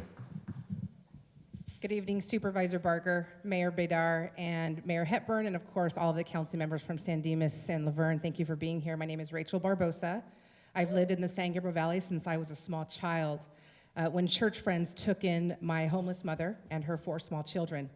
We lived in their family room for almost a year until my mother got back on her feet with government and church assistance. 13 years ago, my late husband and I moved to San Dimas. He worked 30 years for the LA County Sheriff's Department. And I worked for the Board of Supervisors, and most recently, I was a city manager for another city in the San Gabriel Valley. I live a few blocks away from the proposed project site, and I'm here today to express my support for this desperately needed housing development for the most vulnerable members in our community, our homeless seniors. The county has declared a state of emergency and is doing everything in their power to identify housing opportunities in every square inch of their jurisdiction in all areas over the county, from Pomona to Long Beach to Palmdale Lancaster to Malibu and so on. All 88 cities in LA County must also do their part to support this massive countywide effort to provide a safe and resourceful environment for the unhoused.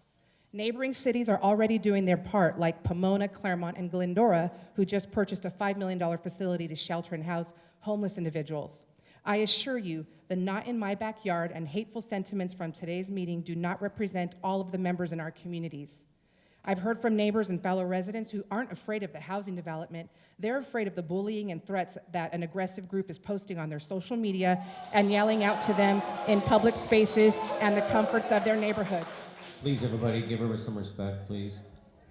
What I hope comes from today is that both cities will unite on this one effort to identify spaces in our own cities to build similar supportive housing developments, and perhaps even a citizen-led joint task force that explores other ways our communities can support our leaders to identify more options to service and house the unhoused individuals in our region.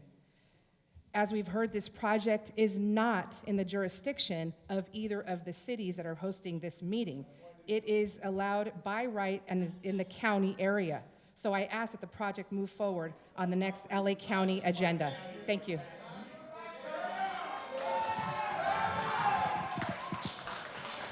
Please, everybody, let's give some people respect here. Greg Ojeda, Lily Brainerd, and the last card I have is Lisa Smith.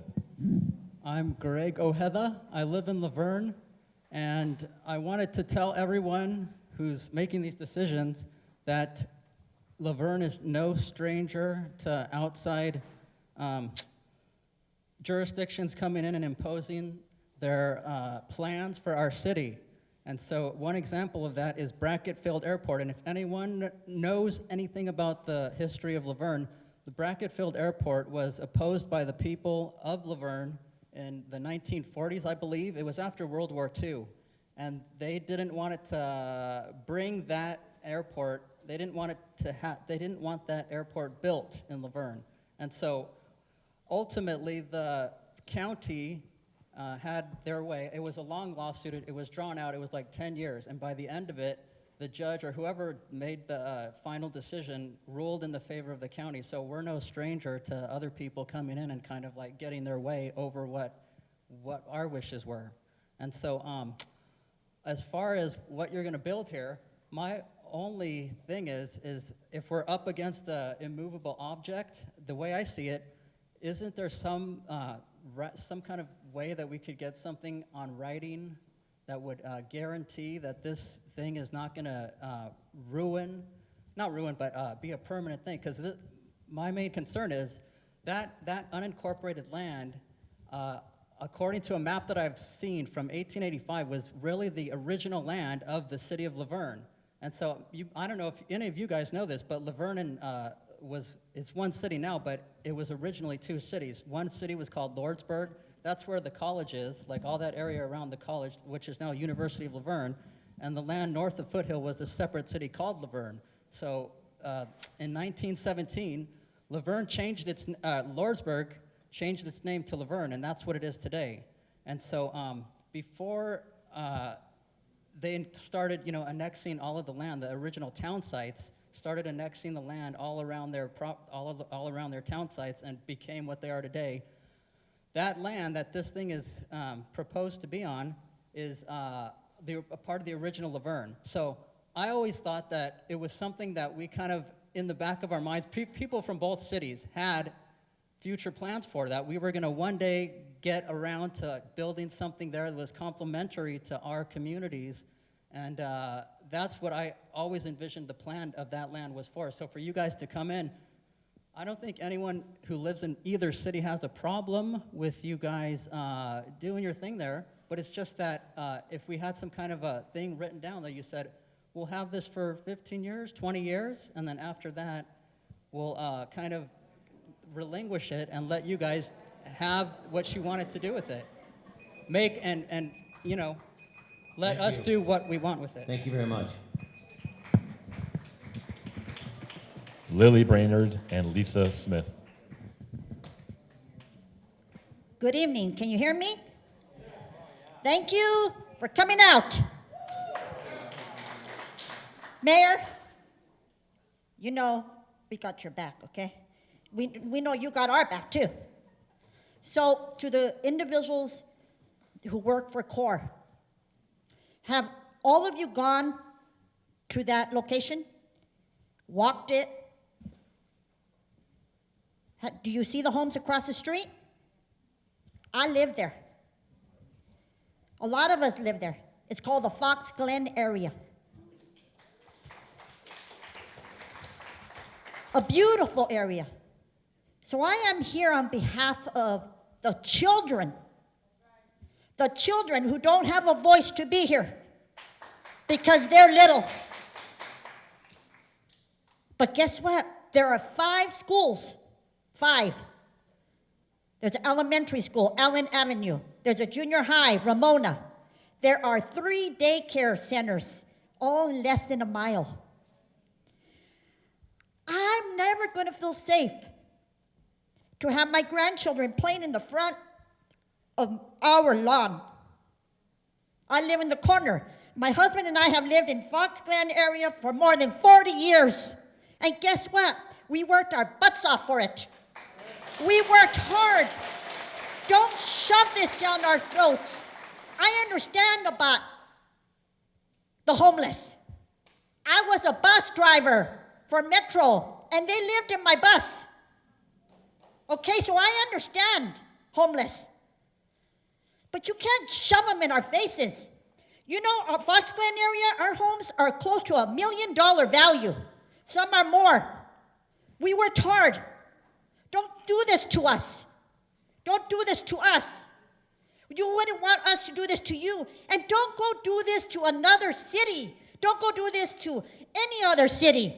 You got to figure out a different way and think about the future. Think about our children. And yes, you know, some of you said, be compassionate. Well, darn it, be compassionate to us, the residents, here, us. We have a voice and we vote. And believe me, we are going to do everything to do whatever it is to not have this here. Please, God bless us, and don't do this. Thank you.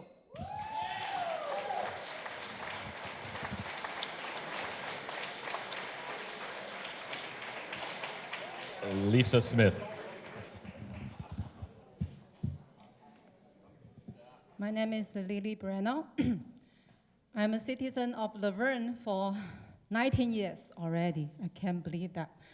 I come from a communist country, okay? I used to live in this kind of house. I have design company more than 10 years. I make very good money. I live in a box. And then my husband, you know, grow a rose garden, and then I come to city of Laverne, become a housewife.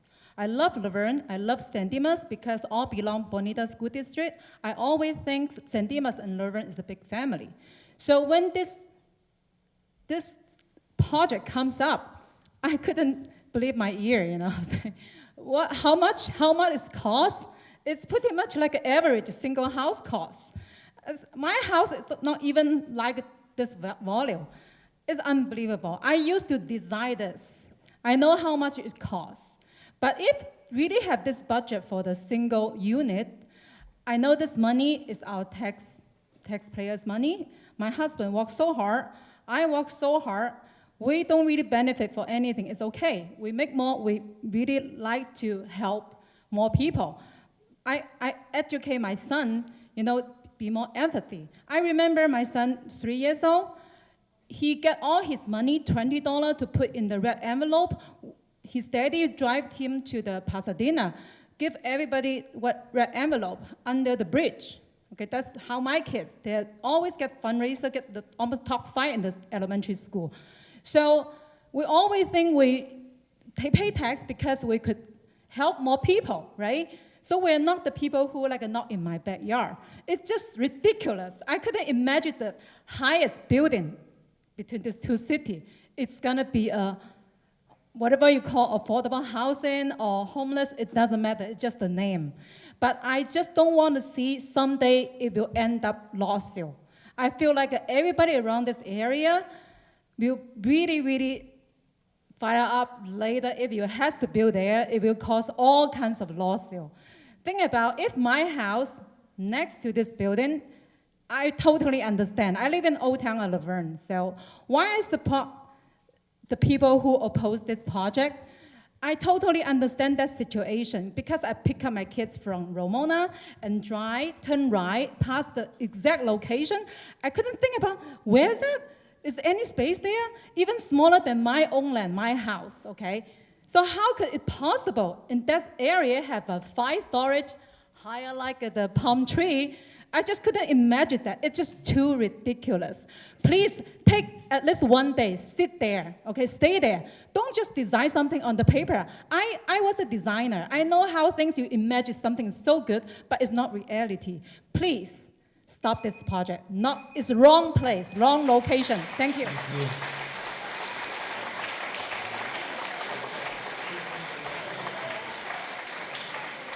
That's all for the cards that we have. If anybody else would like to get up and speak, just please state your name, if you could, please.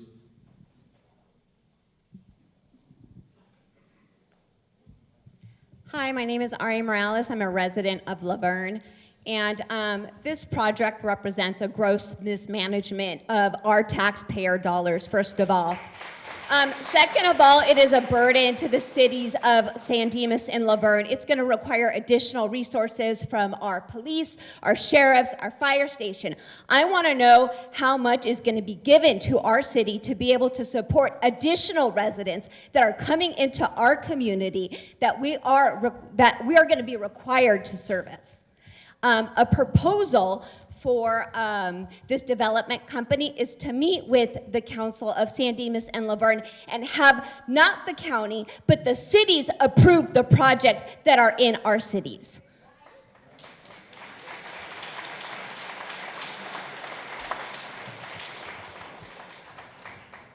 I'm Barbara Nickel. I'm president of the League of Women Voters of the Mount Baldy area, and I'm here with basically one or two messages.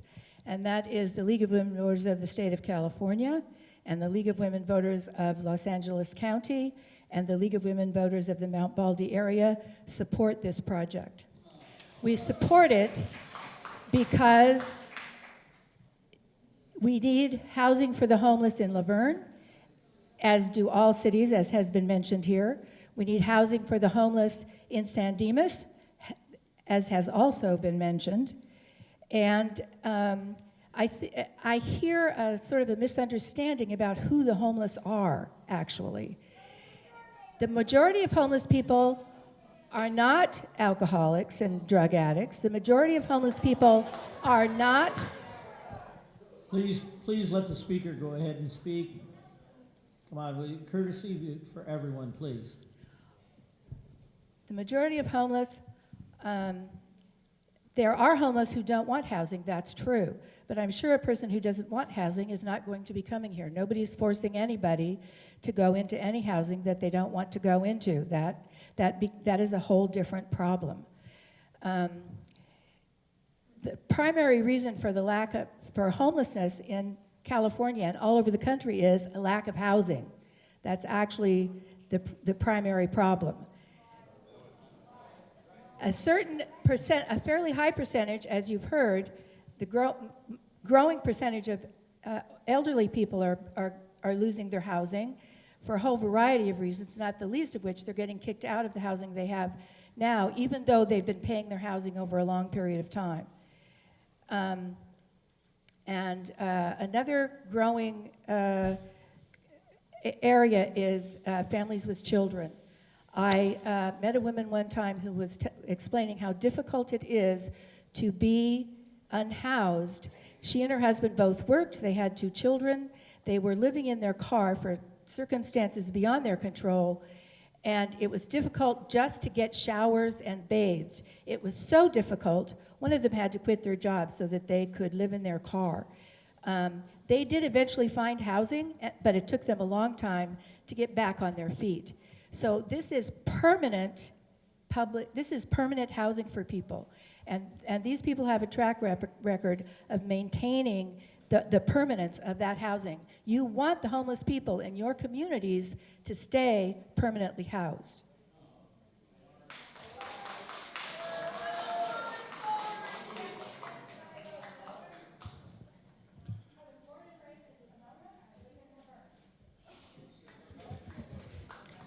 Thank you for this moment, Mayor Tim. Good to see you again.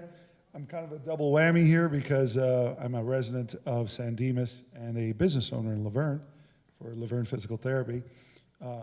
I pretty much have my entire life on Foothill Boulevard. It's so amazing to hear the number of years that some of my neighbors have been here in this community 40 years, 50 years. I've been in this community for 13 years, and I know that number exactly because that's the number of years my son's been around. We moved to San Dimas. We chose San Dimas, okay, because of the Bonita Unified School District, how beautiful it is, how wonderful it is. A lot of your kids grew up here, went to college, made lives for themselves. Some of them returned back to San Dimas.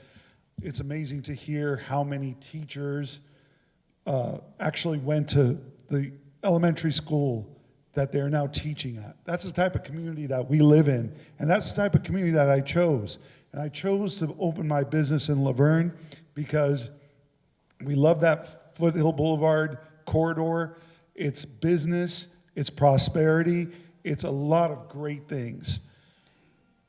Thank you for everybody who was here and brought the numbers, especially to you, my lady with the purple, okay? Everybody here, I'm here in flip-flops and shorts today because I cut my vacation short to be here because this is this important.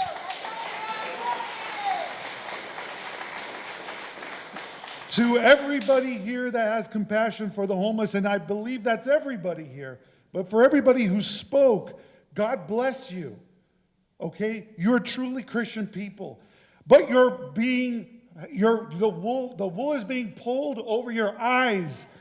These are not people for these people. These are dollar signs. We are looking at the homeless industrial complex here in our chamber. They are nothing but just leeches to our tax dollars. And enough is enough. Billions and billions and billions of dollars is being wasted, and things are getting worse. Lhasa, you're a failure. San Francisco is a failure. Laverne is going down the same path. This is not a temporary building. This is going to be here forever. And the money that they're going to collect from this will be in perpetuity. Perpetuity. We will be looking at this forever, and they will be collecting. And don't you for 1 second believe that this is going to remain senior housing, because as soon as the rules do not become convenient, they will change it, and we will have all sorts of people living there, including an expansion.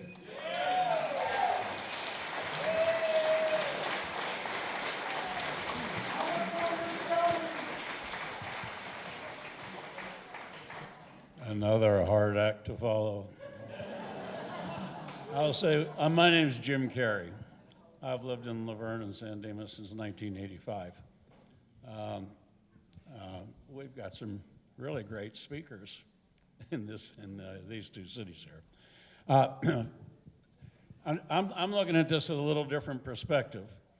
And what we're really talking about is people get up here and say, well, the county owns this land and the county can do what they want. But what this really is, it's not a building, it's an island. And the county has this island that is surrounded by San Dimas and Laverne. And you can't get to that island without going through San Dimas and Laverne.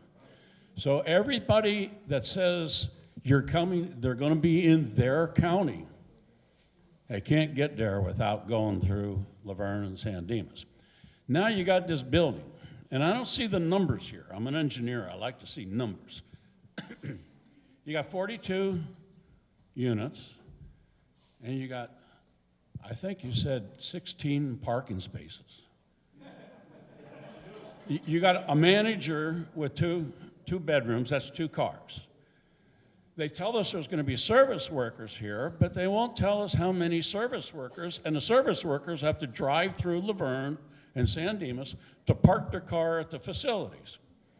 Now you got all of these senior citizens in there, packed into one bedroom apartments, and they obviously have families that come visit them.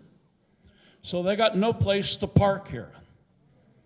You got a bunch of bicycles, but I'm not going in there on a bicycle to visit somebody.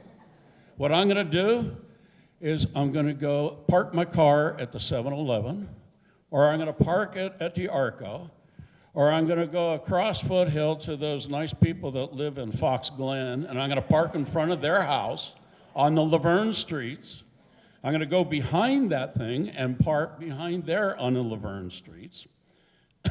This is crazy. So the county can't take care of their own place. Now, on top of that, the First Lady mentioned the extra load on the police and the fire department with the ambulances and all that stuff. I don't see any provisions up there. If this is a senior citizen place, you need a bunch of space, because every time somebody gets ill or falls down, and a senior person, you got a fire truck, you've got a couple of ambulances, you've got police cars, coroners, and everything else, and there's no space for any of that in this area. You got to redesign it.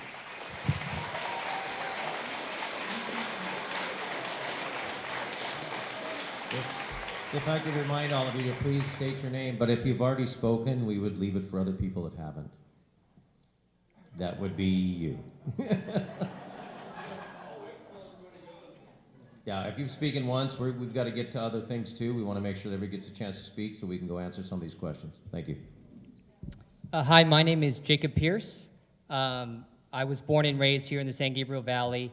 And I do have a question, but first I want to acknowledge Catherine Barger for the outreach that she's done on this issue, the city councils for Laverne and Claremont who are here. But I also want to acknowledge National Corps, because you deserve some kudos too. I'm a field organizer for a housing advocacy nonprofit called Abundant Housing LA. We want to build more housing, protect tenants, fund affordable housing, and we do support this project.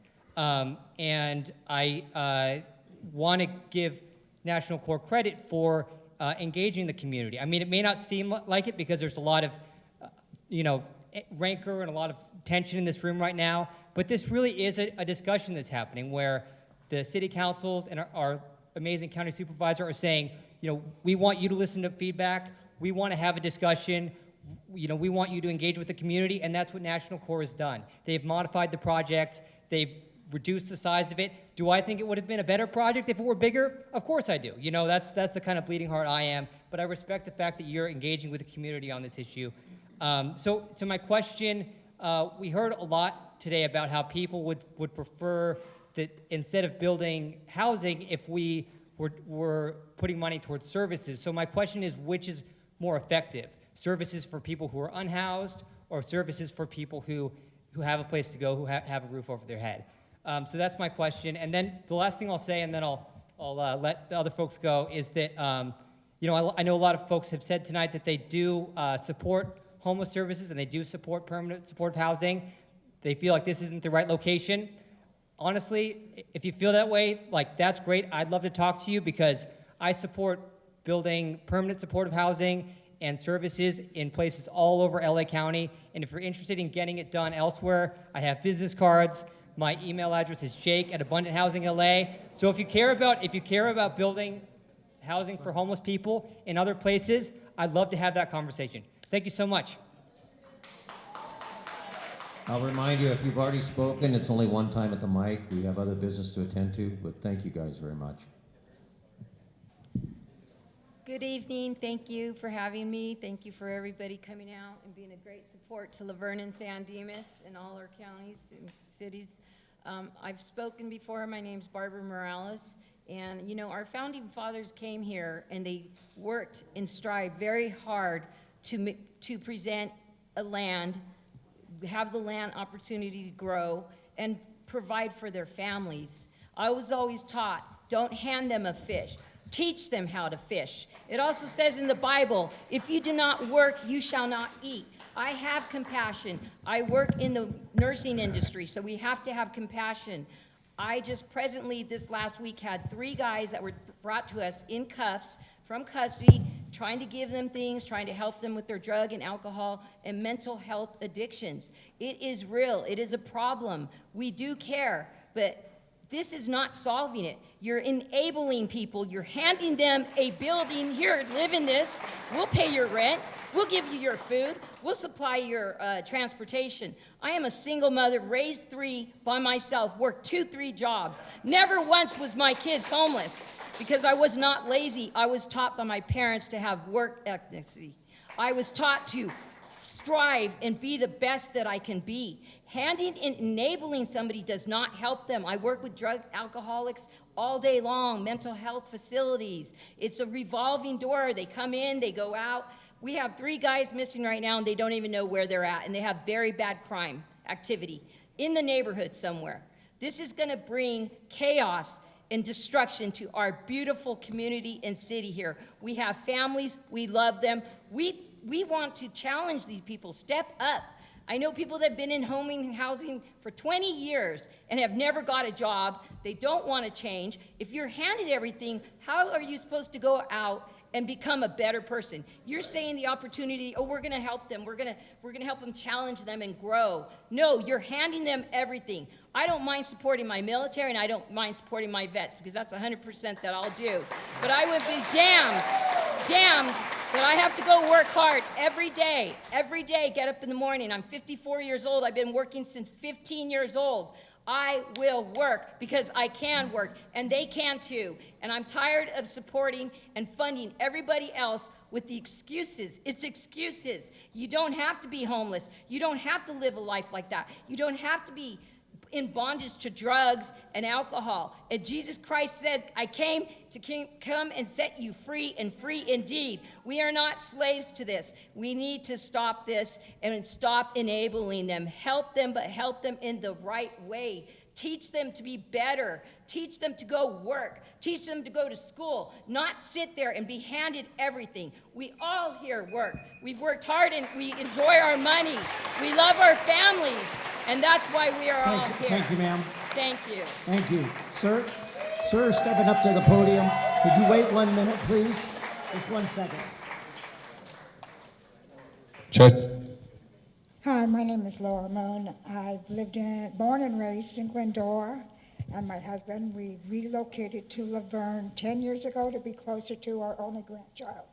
We relocated to the Fox Glen area so it would be a safe area for her to walk to school. We would be close and a safe area for me to walk in the neighborhood.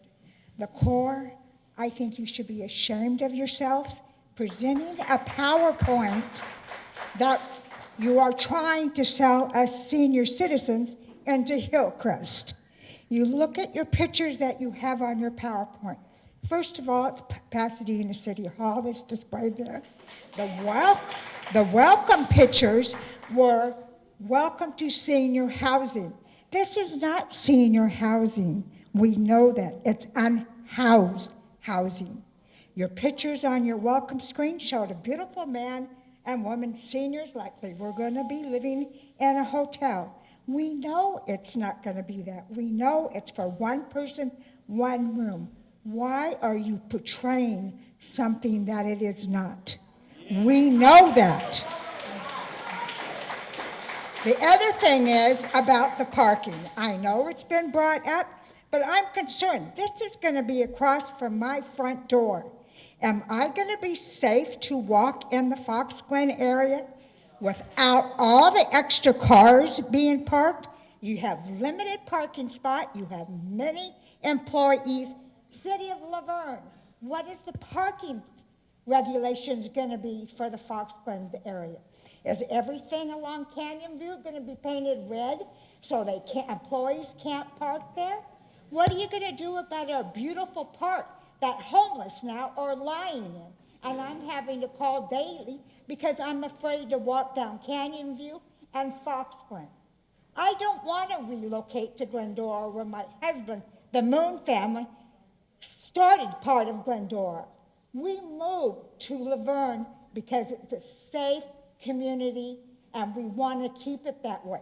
Please do not make it something that you're not planning on doing. It's going to look like St. Luke's in a few years. Drive by St. Luke's Hospital in Pasadena. All fenced off, all graffiti, all broken, homeless or squatters in there. This is what it's going to look like in 20 years. Think about the location. Please do not put a postage stamp on this little pencil head, because that's what you're doing. There's not ample parking. There's not going to be safety measures. You're not going to be able to keep these people out of the Fox Glen area.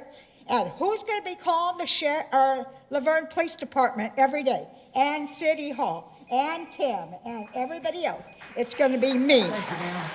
Thank you. Thank you.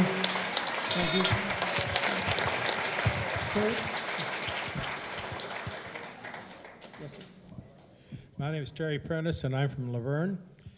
And I think you get the sense that you don't have the support of the community for this project.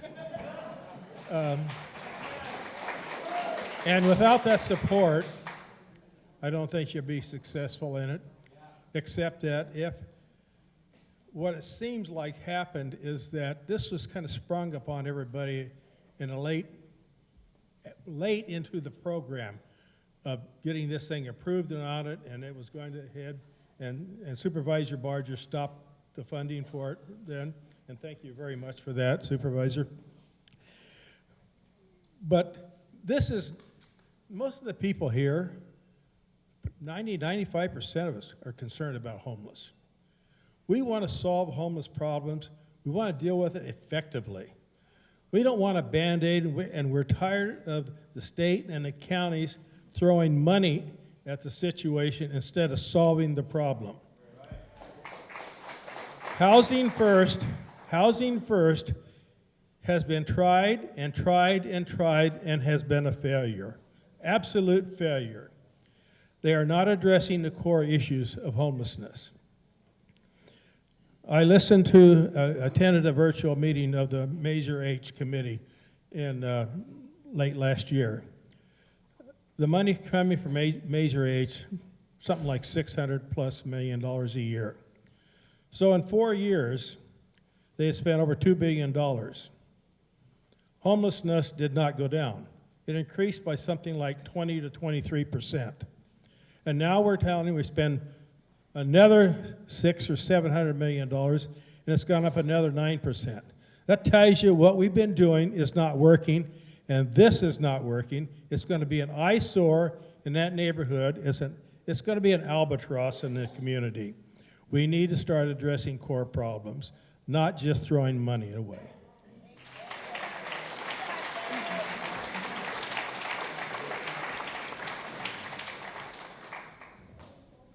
My name is Patrick Jones, and I reside in San Dimas. Been here 25 years. I grew up in Claremont, so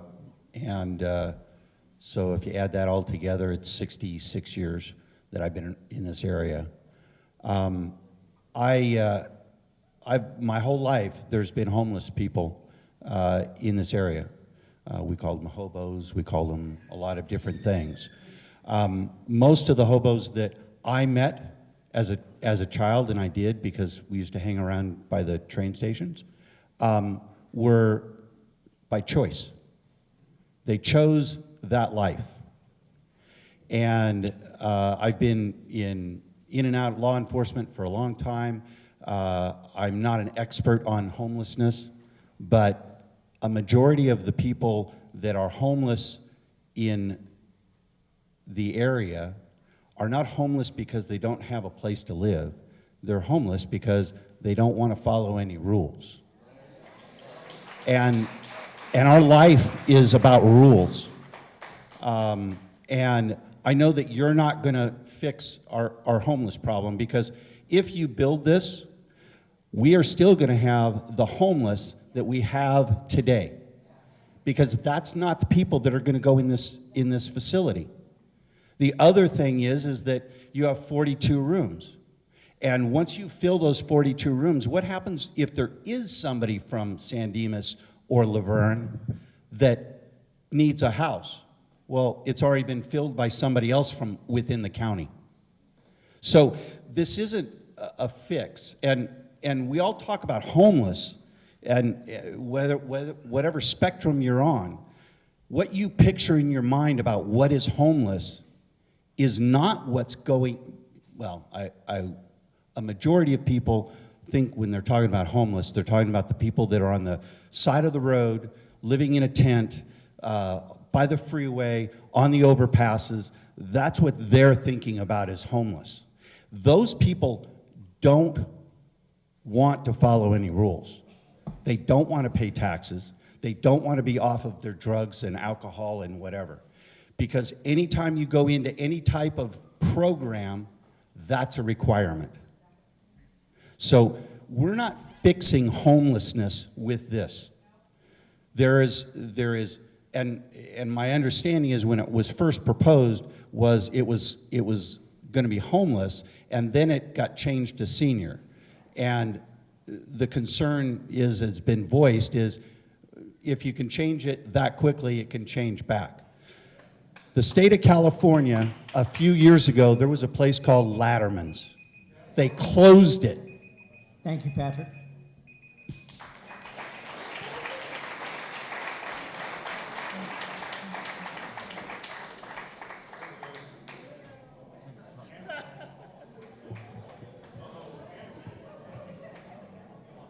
Are we set for 3 minutes? 3 minutes. All right. Are we having some fun now? Yes, sir. Let's look at the area of this building. That's about roughly the size that they want to build a 5-story. That is exactly about it, give or take about 10 or 12 yards. They want to put a 5-story building. They want to put a 5-story building right around this space. How are you going to do that? It's going to be pretty cool. All right? Now, we know why they want to build it. All right? We absolutely know why. We need to figure out how to move it. Because we know that that picture is not going to fit in this area. It isn't. Again, let's look around. All right? Since this whole began, I have now roughly over 5,000 voters just in Laverne and San Dimas that are against this. And that base continues to rise. They are unhappy. Hacienda Heights has a similar issue. Over 4,000 voters, and that continues to rise. An issue in Claremont, and their voters are calling me, and they will continue to rise. So it seems to me there just needs to be a change in a certain area in order for this to stop. And that's when we vote. And in 2024, we will vote. And we will make changes. We will make so many changes. And when people think that you have the ability to do something and say something, it may not happen, because those people that you think helped you before won't be there to help you again. We will make changes in 2024. Oh, so many changes. Get ready, folks. It's going to be a bumpy ride. Barger. Love your office. Love Vicki. Love you, baby. What I hope, Barger, I get it right. I'll get it right. No buts. What I hope for this particular building is that your supervisors, hopefully in unison, vote against it. Thank you, Mr. Gill.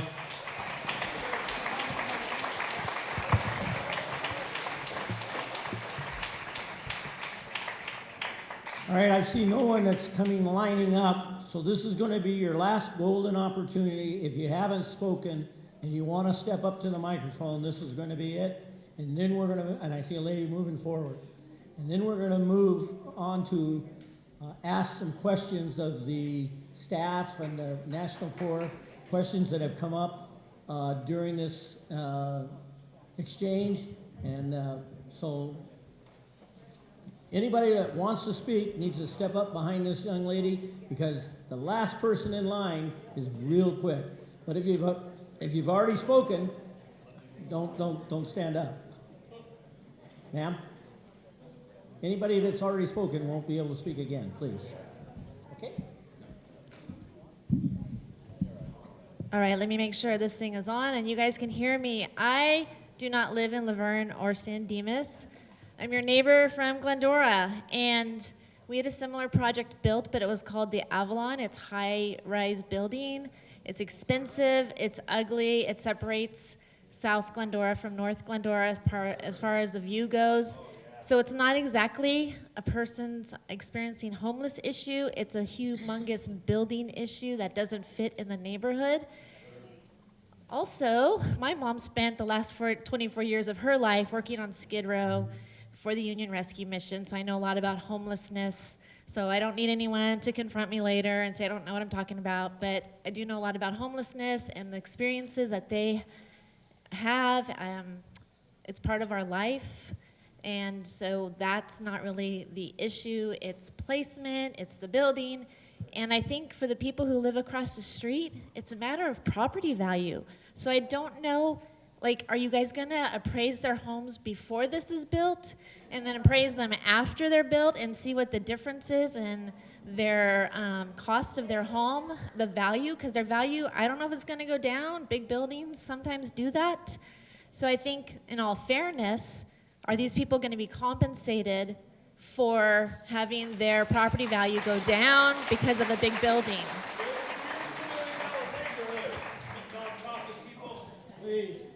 So Let's keep order, with please. all the compassion in the world in my heart for those experiencing homelessness and being part of that community and advocating for them, because I do, and you can all look at me and think, oh no, she's full of it. I'm not. My mom dedicated her life to that. However, this is not proper placement. It's a small property in a residential neighborhood, and we just don't know the long-term effect it's going to have on the overall neighborhood. Plus, I waited a long time for Olives to open, and I love it. And it's enriched the community abundantly. It's a thriving personal business, private ownership of a small business, and don't we support small businesses? And they make the best cup of coffee around, and I think I see people walking over there and visiting, and they're coming up with their strollers and their dogs, and it's enriched their lives in the community. I have to drive over, but I still do, and park and get my coffee and whatever, but it's enriched the community, and I don't understand why we're gonna tear down something positive that people got a loan and built up for something that's gonna maybe not make such a good impact on the community as far as placement goes. Thank you very much.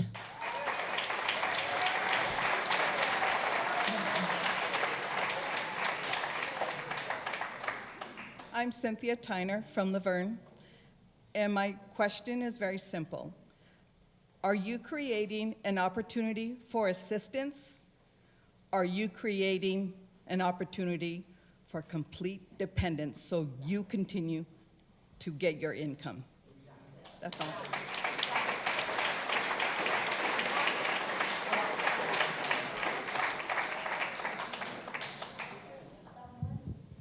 Hello, my name is Pat Hassan, and I am a local member of the community, live in San Dimas. I just wanted to touch on a few points, a couple points rather. I'm an engineer, and when I look at this picture, it's just, to me, it doesn't scale well. I mean, it's not an efficient use of taxpayer dollars, in my opinion. So, I think that, in terms of what I would want to do is find a big plot of land and build something that is not going to basically, negatively affect other people's property values. I'm not sure why we're not doing things like that, right? I see 41 units here, 42 units. So, the other thing that briefly, I just read an article, so I'm probably not the most informed about this, but I think what angered me and angered the community was, I want to speak a little bit about the process. So, when when we're designing a product, one of the first things we do is we do market survey, the voice of the customer.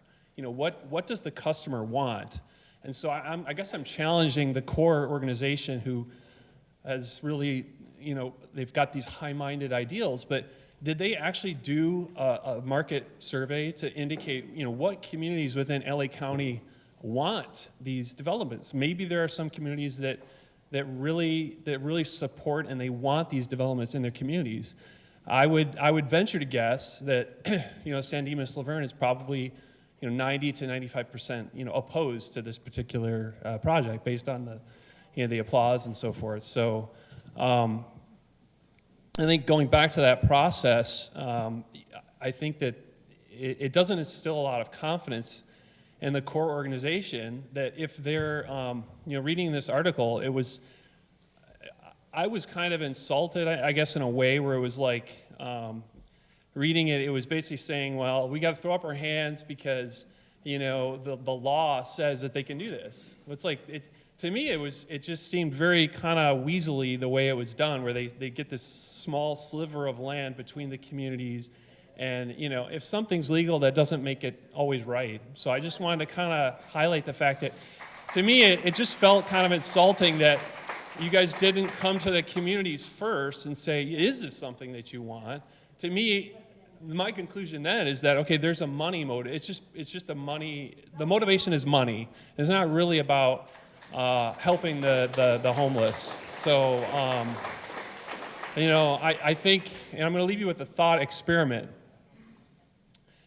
This thing could cause more homeless people than it solves, right? All the Fox Glen people, they might lose their nest eggs, all their values.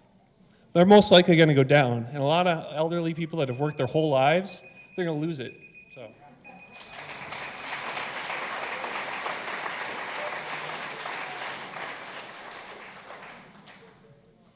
Hello, my name is Ralph Shalafo.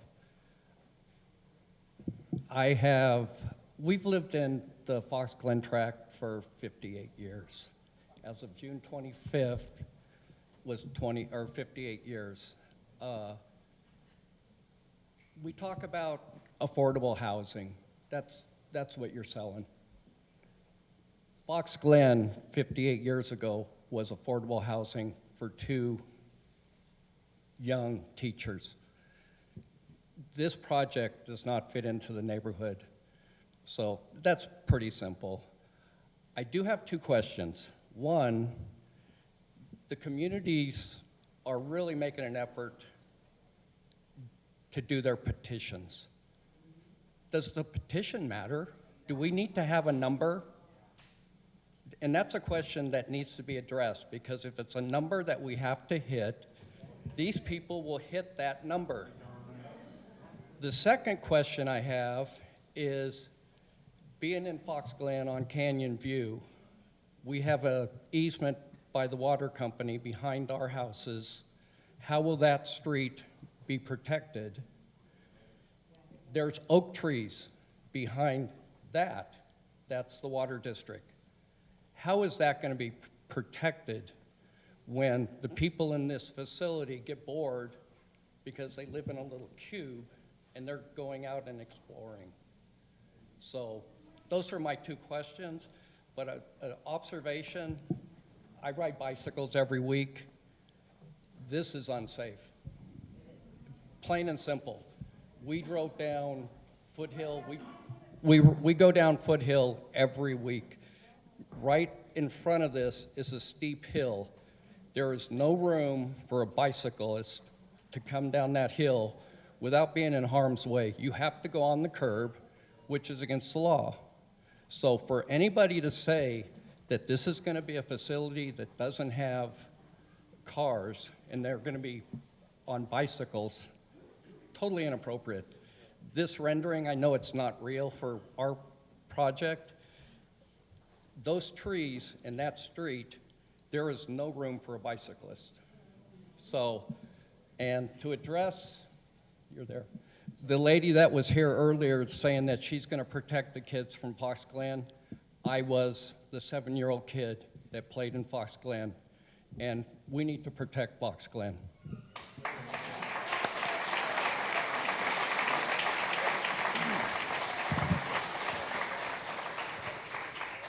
Hello, my name is Ryan S. Long-time listener, first-time caller. I just have a couple of questions. You mentioned, of course, you're doing everything up. You're doing from development. You're doing everything leasing is concerned. I'm curious, what do you have as far as vetting is concerned? I mean, I think I speak for everyone else here. Is we do not want, as happy as we are to try to help the homeless as much as we can, I think I speak for the rest of us when I say we don't want a Megan's Law in our community. Second question is, what are contingencies in case someone gets kicked out? Are they going to go to another facility, or are they just going to be left out in the cold? Or are they going to wander around the air till they get let back in? That's my only questions. Thanks very much.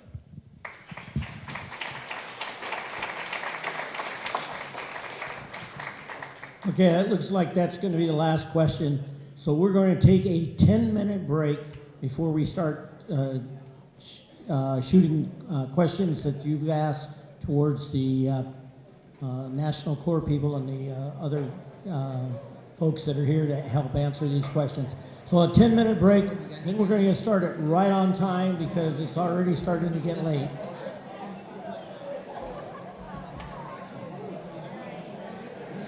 It's 9:04, so at 9:14 we're going to start.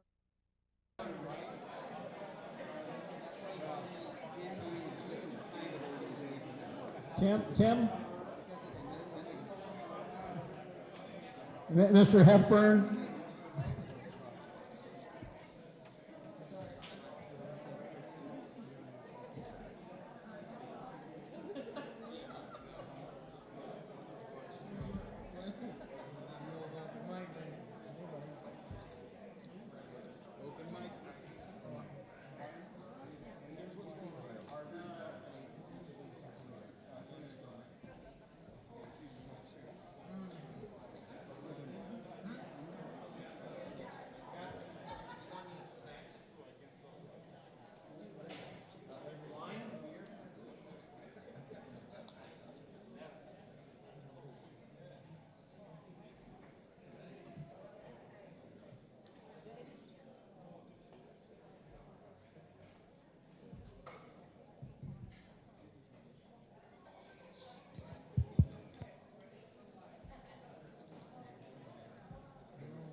Okay, we're going to go ahead and get started.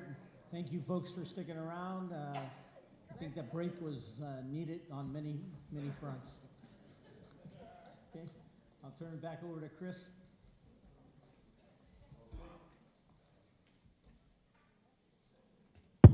Thank you for sticking it out. We're now looking at 3 hours of a meeting, and this is a short council meeting normally for us. So you're welcome to join our council meetings that go 6 to 8 hours with the deliberation we have. It's very robust. So we're going to make a slight change given the time and the hour and try to streamline and make this a little more efficient. I think I've captured all the questions plus the additions of other staff. So what I'm going to do is I'm going to run through one question at a time and pose it to the panel, any of the 4 entities or cities if that's more appropriate. Get answers and clarity, or the county, yes. And when we get to the end, I'll make one more call if there's a question that somebody asked that we did not ask, to have you come up and only speak to that one question. It's not intended for you to do another 3 minutes. It's intended to say, hey, what's the cost per unit? That's the question I asked and you didn't ask it. And so and then once we're done with this question and answer, we'll then go to the city council and the county to have their final comments and questions, and then we will wrap up the meeting and hopefully be home in time for cartoons. I don't know, something. So thank you. And please bear with me while I sit down since we're going to go through these. My face isn't that beautiful to look at by me standing. What is the current budget per unit for the new structure of 43 units?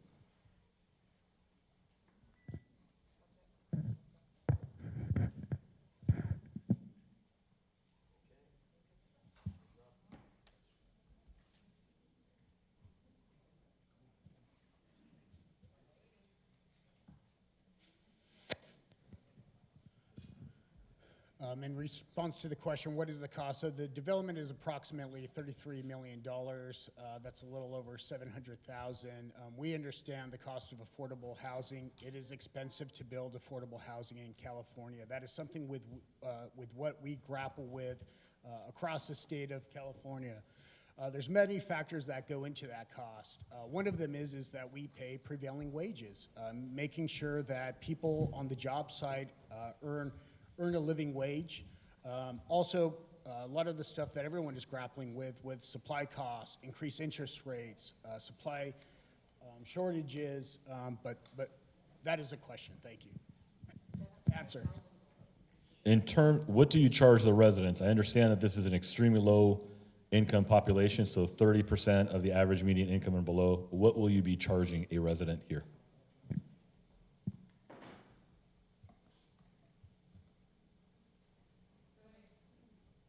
So when it comes to the rent for the residents, it is 30% of their income. That's what they are responsible for.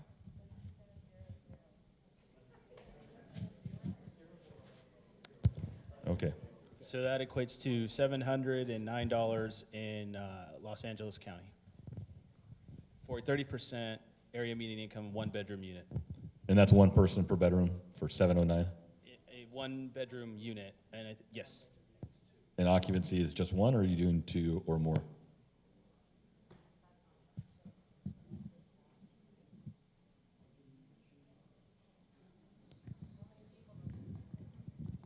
Yeah, so when a unit has a voucher, the resident is responsible for 30% of their income. And so I don't know if the county wants to add more to it, but that's what the resident is responsible for. And I believe that that's what the question was. What will the resident be paying? So it's 30% of their income. And I did hear out there that 30% of zero is zero, and that is correct. I can just to expand upon that. The large majority of residents that live in permanent supportive housing have some source of income. It could be general relief, it could be Social Security. Generally speaking, for seniors, it's Social Security is the main source of income. I think the tenor of the question he asked was, what is the per person cost that I'm paying? So $709 in this unit, is it one individual or do you divide it amongst more than one? It's the income for the entire household. So it's the entire household income is counted. And for a one-bedroom unit, it could be up to two people in a one-bedroom. Okay, so you would divide that in half roughly if you wanted to average it across one unit with two individuals. Okay. What are disabled people going to do if the one elevator fails?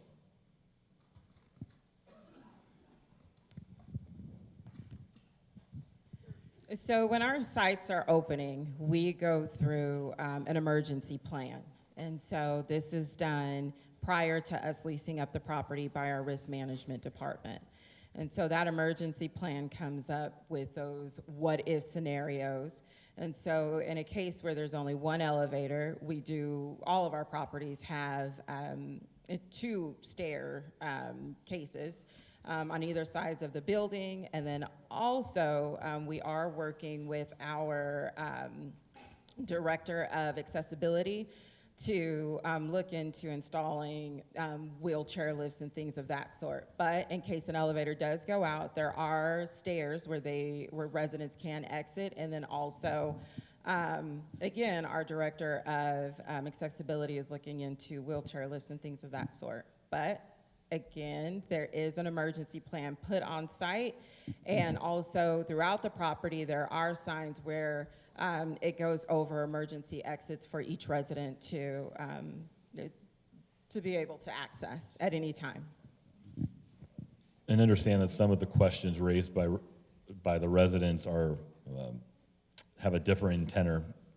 So would you let your children or preschool child attend school having to pass this location and see impacts such as urination, et cetera?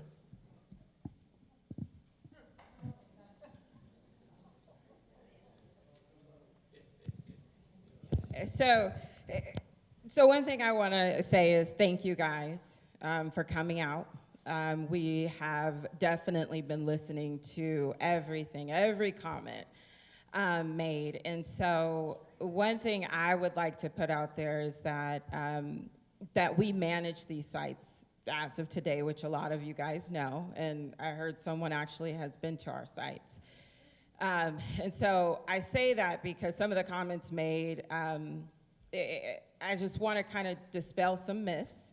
So in permanent supportive housing, there are rules put into place that my team enforces. And so it's not a free-for-all. It's not you can just hang outside and, you know, and do whatever you want. That's not the case.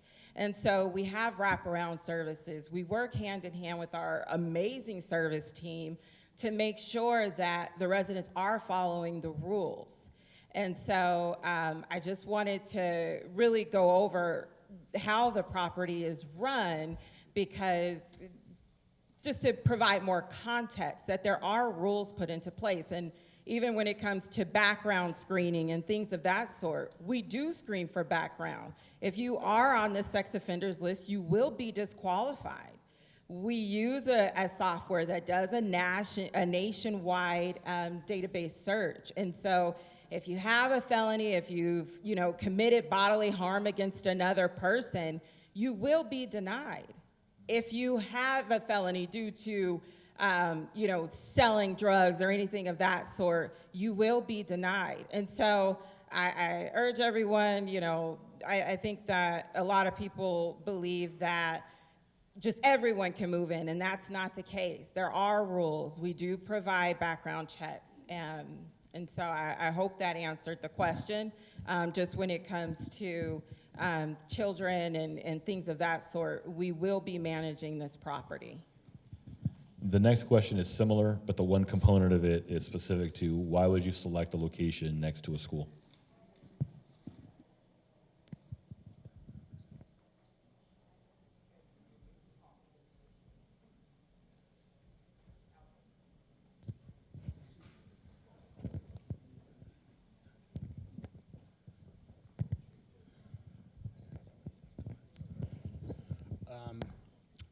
So yes, we look for a number of amenities when it comes to site selections, access to schools, pharmacies, medical clinics, grocery stores, public transportation. Again, we try to follow a lot of the housing priorities that the county has laid out in multiple different sources, following the housing first model, focusing, not deconcentrating housing in areas that are low income. And so we do look for these amenities. We actually have a number of housing sites adjacent to schools. For us, we do want to place housing next to amenities, and for us, these are the amenities that we look for. All of our housing is going to be in proximity to schools, medical, pharmacies, and these are amenities that we look for when we place housing. When it comes to permanent supportive housing units, we actually have integrate this population with large families. We've done this in the city of Inglewood off a metro line, and it is 95 units. 50 of those are permanent supportive housing, and the other approximately 50 units are for families, and they're living in the same community with these children. Next question is, how big is the service planning area, and how far are the boundaries of such area? Is it something in the order of 5-mile radius from a center point? Sorry, can you hear me? Okay. Service planning areas vary in size. The service planning area 3 essentially is the San Gabriel Valley, Pasadena out to Pomona. In terms of how the coordinated entry system prioritizes folks, as I said earlier, the prioritization criteria, we draw folks, especially for project-based buildings like this. We look for folks who are enrolled in services, either in interim housing or outreach or other programs that are serving folks who are unsheltered or sheltered in the area, prioritizing folks from the area first and then expanding as needed if we're not able to find folks who meet eligibility criteria at the micro level. Due to federal laws regarding fair housing, we're not able to draw a specific boundary and say beyond that you are not eligible for a resource because it would be in violation of the law. We do prioritize locally first and expand beyond that. Just to clarify, locally you mean SB3 or the expanded is all the SP areas? Sorry, can you repeat that? So if you're looking at residents within SB3, you're looking at geographically closest to the project, and if there are not sufficient individuals in the pipeline, how far out do you go? Do you pierce the boundary of SBA3 to go into the other areas? For a building with 41 people, we would never even get close to that. Does the sidewalk go all the way down the block or just in front of the property? The sidewalk. So right now, in front of our property, there's no sidewalk. There is no sidewalk in front of the Montessori school. Our development we would improve, add sidewalk, not only in front, but we would work with regional planning as well as Caltrans to improve that, making sure that we have ADA access for our residents to get to that bus stop. Are you able to squeeze the size of this project on this small site and be able to contain residents there?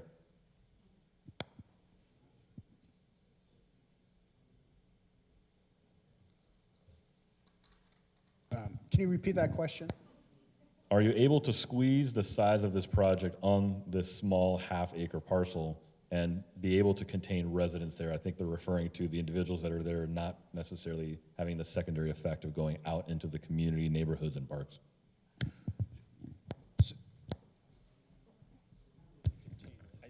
I think the first part of the question is, are we able to squeeze this project on the small size of the property? Is that the question? I think the answer is yes. I think at the beginning we started at 5 stories. We're 54. We're now at 4 stories, 43 units.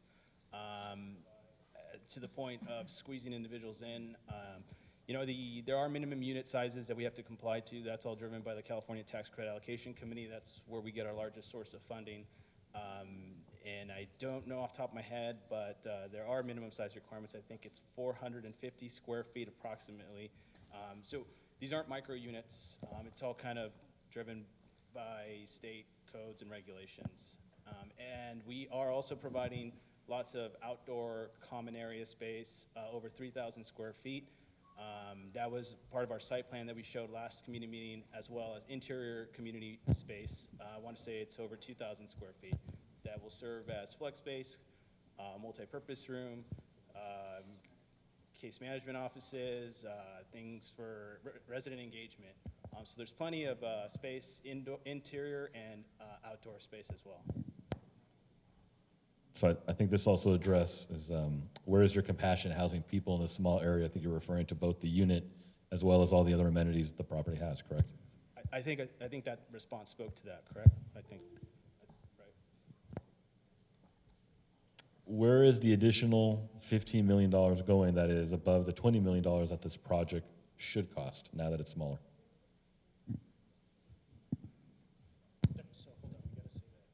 I'm sorry, can you repeat that question, Chris? I think the presumption is now that it was reduced, that this project is now a $20 million project. So since the original budget was around $35 million, what's going to happen to the extra $15 million that was originally budgeted? So again, we can't answer. So I guess that's hard to understand. So it's just automatically saying that this should cost $20 million. Again, our total development costs that we said earlier is $33 million. So I'm not sure how to answer that question because those numbers aren't. I think that's the answer. The project cost is $33 million, not 20, and there is not this $15 million available for something else. Who decides which companies conduct business with the county? This is businesses, I think, related to the project.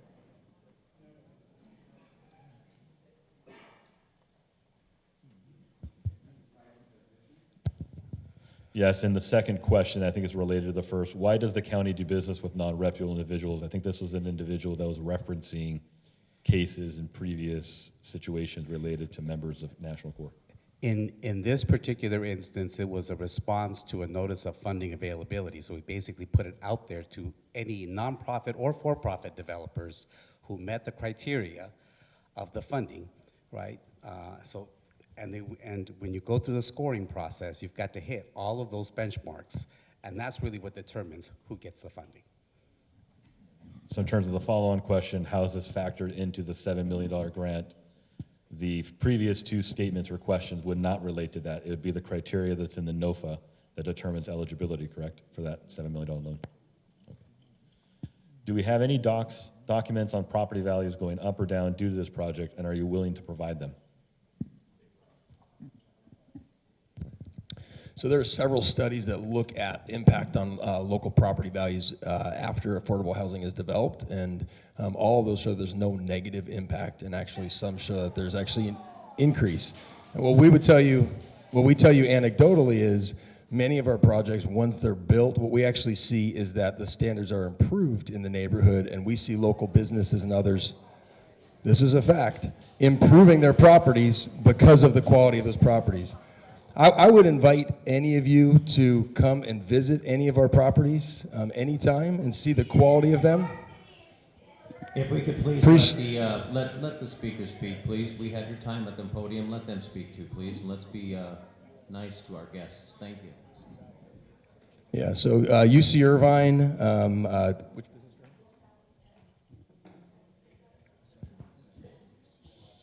yeah, several studies out there. One of the residents asked me after the last community meeting for that data. I sent that to her afterwards. I'd be glad to share it with any of you. There's plenty of research out there, so if you want to question the research, that's fine. I'd be glad to share it with you, though. Yeah, you can provide it to the city, and we'll make sure we post it on our website so that everybody can access it, so thank you. We'd be happy to. What are you doing to ensure physical security for elderly as well as proper escape routes during an emergency?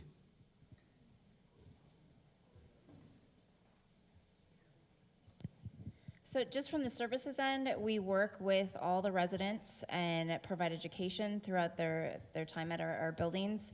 We walk through the maps that are provided by property management. They're originally gone over at LISA, but we reinforce it throughout the year. We have evacuation plans. We work through creating a community. So we have activities that really create that neighborhood watch. Just like all of you are gathered here today watching out for each other, the same thing occurs in a micro level in our communities. They watch out for each other, watch for people that shouldn't be there. That is their community, their home, and there's value to that. There's value to each of those residents that are residing there.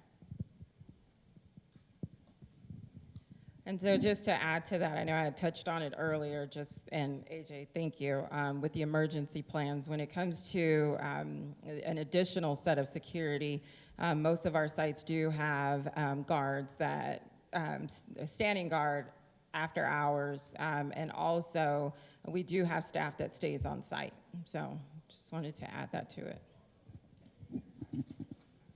Thank you. The next question I think is related to the city, but I think it goes to the county. Will the city look at the traffic impacts here?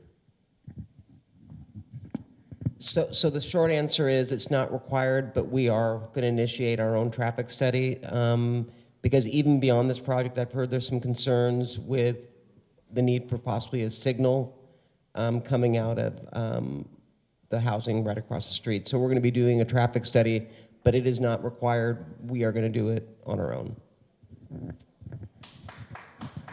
Thank you, Catherine. Will there be accountability drug tests for residents that are there? I think this goes to the selection criteria for residents.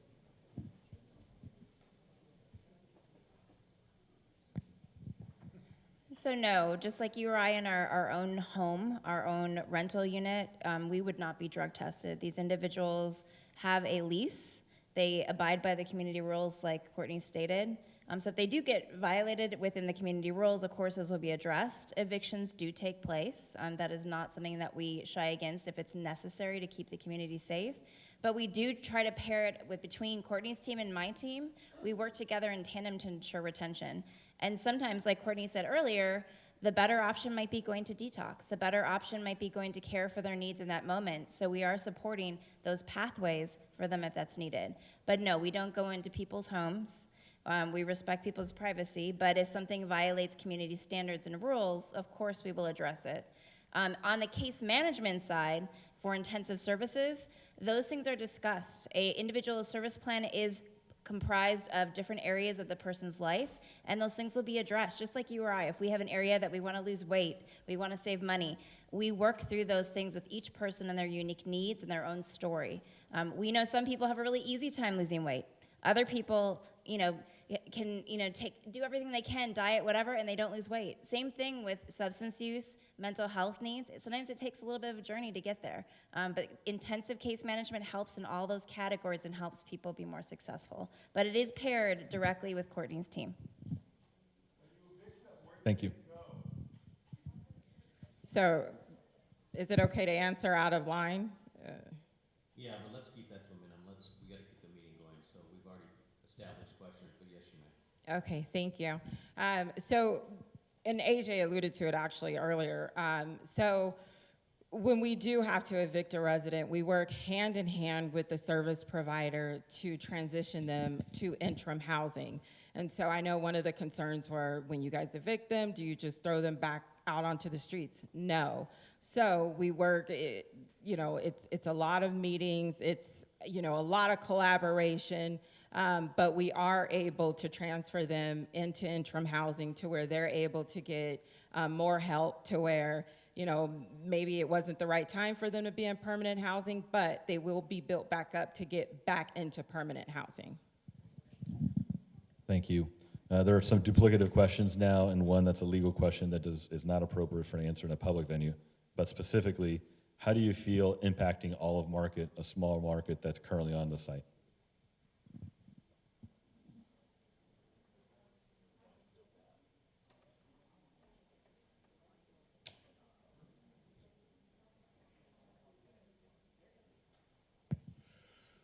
So our understanding when we entered into contract, Olives wasn't there.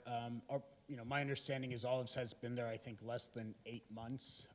Our also understanding with the property owner is they're aware, they were notified, they're aware that this development was going to be for affordable housing. And so our understanding with the owner is they're aware that this was short-term, and they were aware that affordable housing was going to be proposed here. How are proposed residents supposed to get to transportation safely, to a hospital safely, to cross the street safely, when they are impaired by either medications or a disability?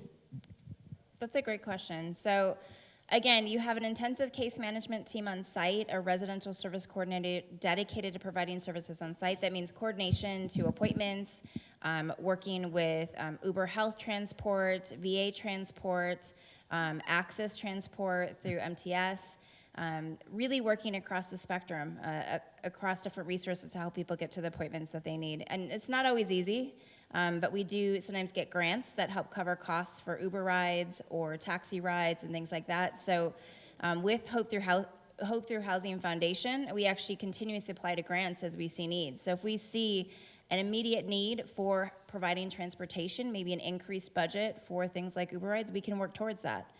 We can adapt to the needs that actually present themselves. Thank you. Will you join a sit-down with mayors of the two cities and work to find a better, smarter, and safer place for this project? No, we'd be excited to sit down with both mayors and look for opportunities for affordable housing in your cities. We love to learn about the affordable housing done in your city and how we could work together to bring more of that.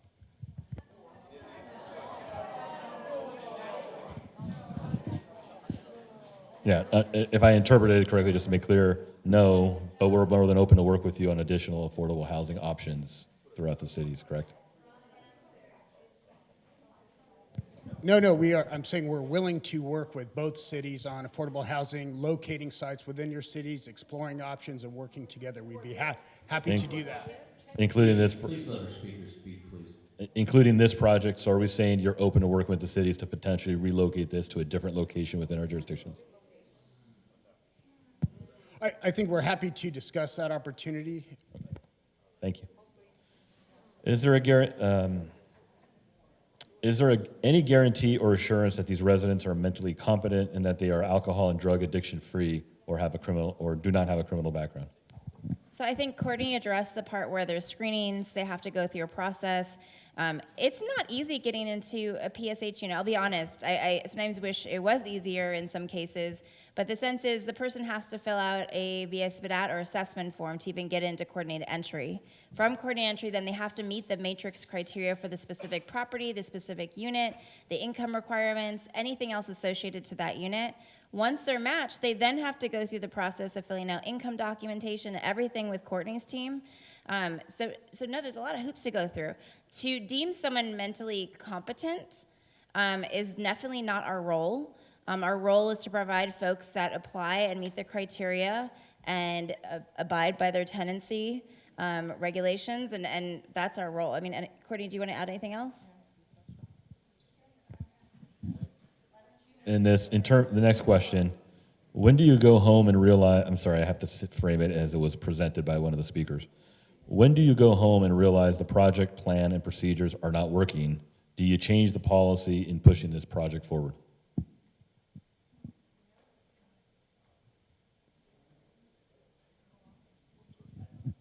I think this would relate to, do you evaluate this and reconsider based on the input whether or not this is a good development for this location and the way it's fit, and do you reconsider that approach and policy moving forward?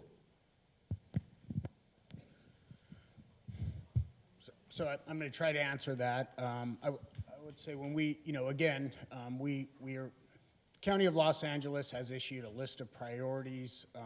We're happy to discuss, but we're trying to work on development sites that, meet the county priorities and trying to solve the homeless crisis of, over 70,000 individuals. The next question, I think, relates to, will somebody who resides in this housing unit become a permanent resident here? So is there something we can get in writing that this project will not be a permanent housing site? I think it's specific to, once a resident goes in, are they never leaving? Correct. This is called permanent supportive housing, meaning that once a person moves in, they're able to stay there as long as they comply with the lease. This is not a transitional facility. It's about stability. This is permanent supportive housing, so nobody has to move out. I think it may also be could this project go from senior housing back to all age? No, so we have land use regulatory agreements. This will be 55 plus individuals who are formerly homeless or who have experienced homeless. This would be in regulatory agreements not only with the state, with LACDA, and so it would not be able to change the population. For 55 years is our regulation. And my understanding is the loan is 57 years. Is that just construction for the first 2 years and then the affordability covenant's 55? Correct. Construction could take it out for 57. Okay, thank you. Have all of you at National Corps walked the site and surrounding areas known as the Fox Glen area? Yes. How much is being given to our cities to support the impact and service that this population will have on those communities?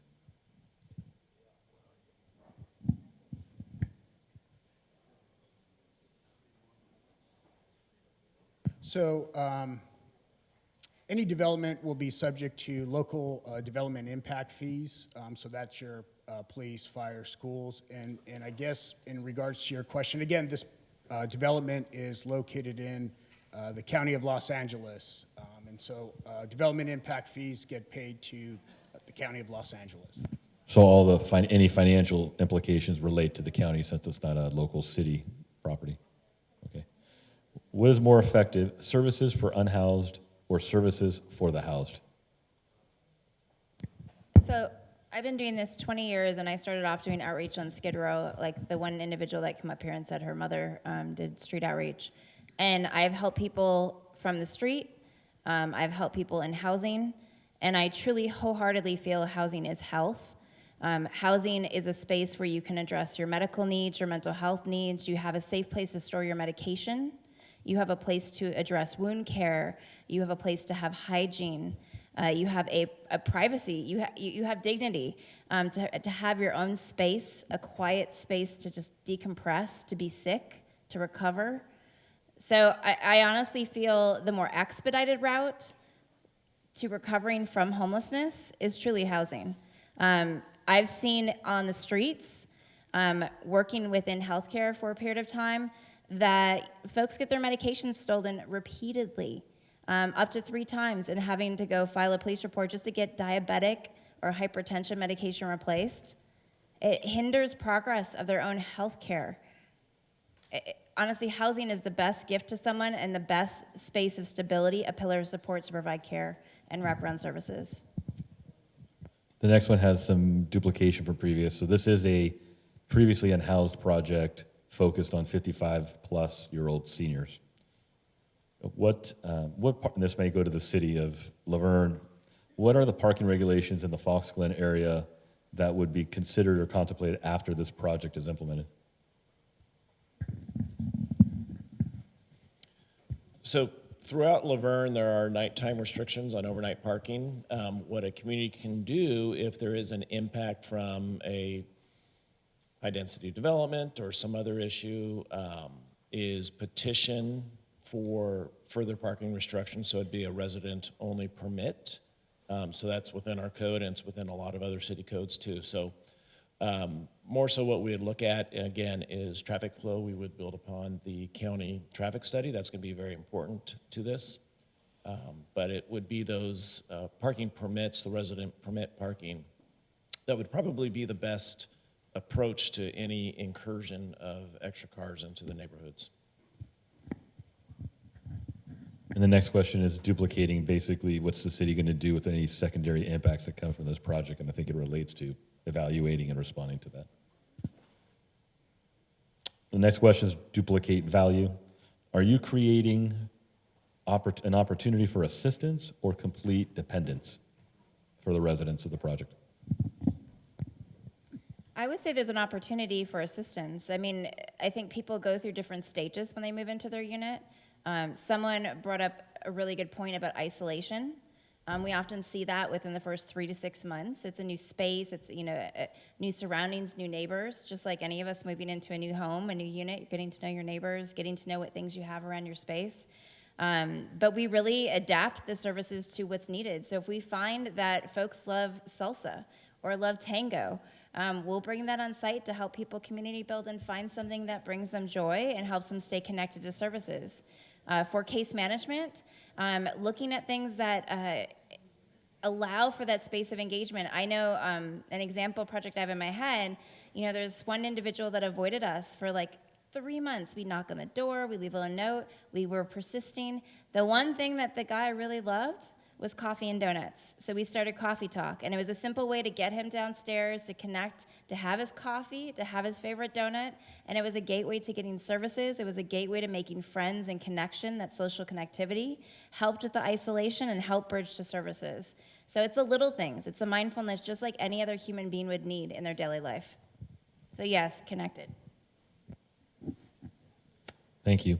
Did you do a market survey to determine what the community wants in this, or if they want this type of project?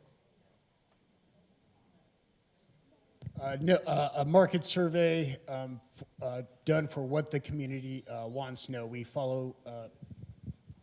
What we followed is the County of Los Angeles housing priorities. Again, there's 70,000 homelessness. They have a scoring rubric and a criteria which we followed.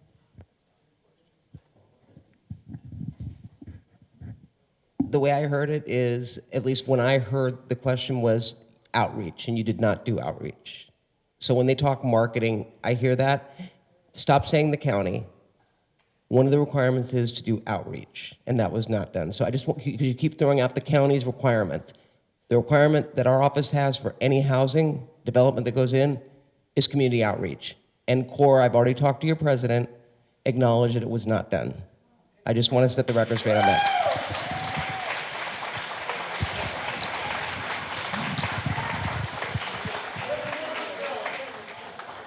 Does the residents' petition opposing this project matter? Yeah, I just want to respond to that and say we fully acknowledge that we should have started the outreach earlier. So I want everyone to hear that. We should have started that outreach earlier. But that is the reason why we're here now, though, is to listen, and why we've had several community meetings, and we're happy to listen. And we're trying to collect that feedback now. But we acknowledge we should have started that sooner. So I want you to hear that. Does the petition opposing this project matter?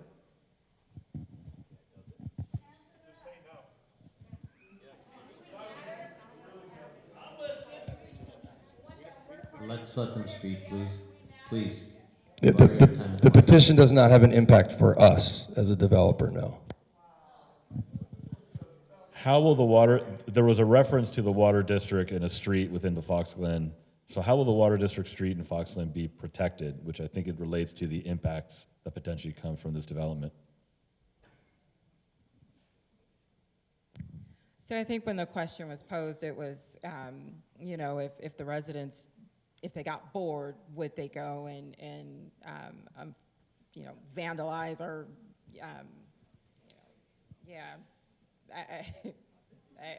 damage anything. And so it just goes back to one of my previous statements, we will definitely be imposing rules.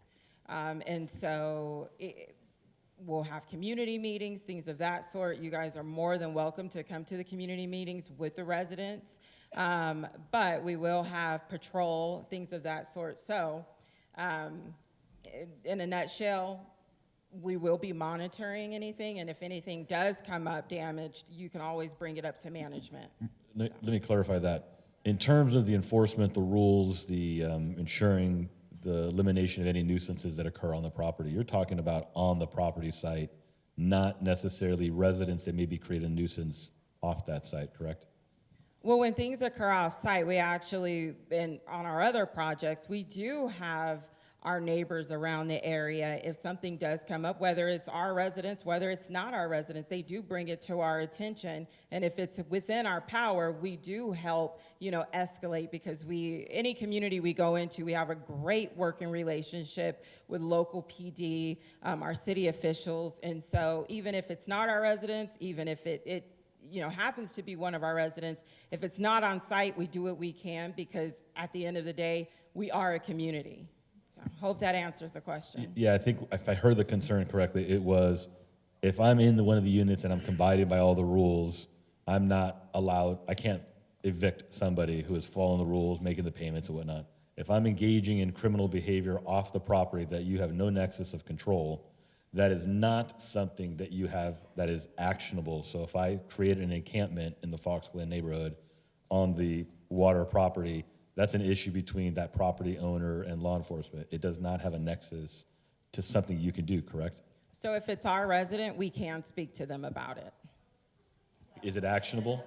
I'm sorry? Is it actionable? So if they're conducting that behavior regularly, can you evict or take some punitive action on them? If it becomes a nuisance, if it violates a law, then yes, we can evict. Okay. And this one, I didn't understand the question. This was from Mr. Ryan S.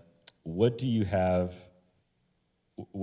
readiness concerns was one question. And then the second question was, where are residents getting picked up from this property when they're picked up? Can you repeat that? The second question is, where are residents picked up when somebody's picking them up from the property? But the first question, I don't really have clarity on. The question was, what do you have, it's something related to readiness concern.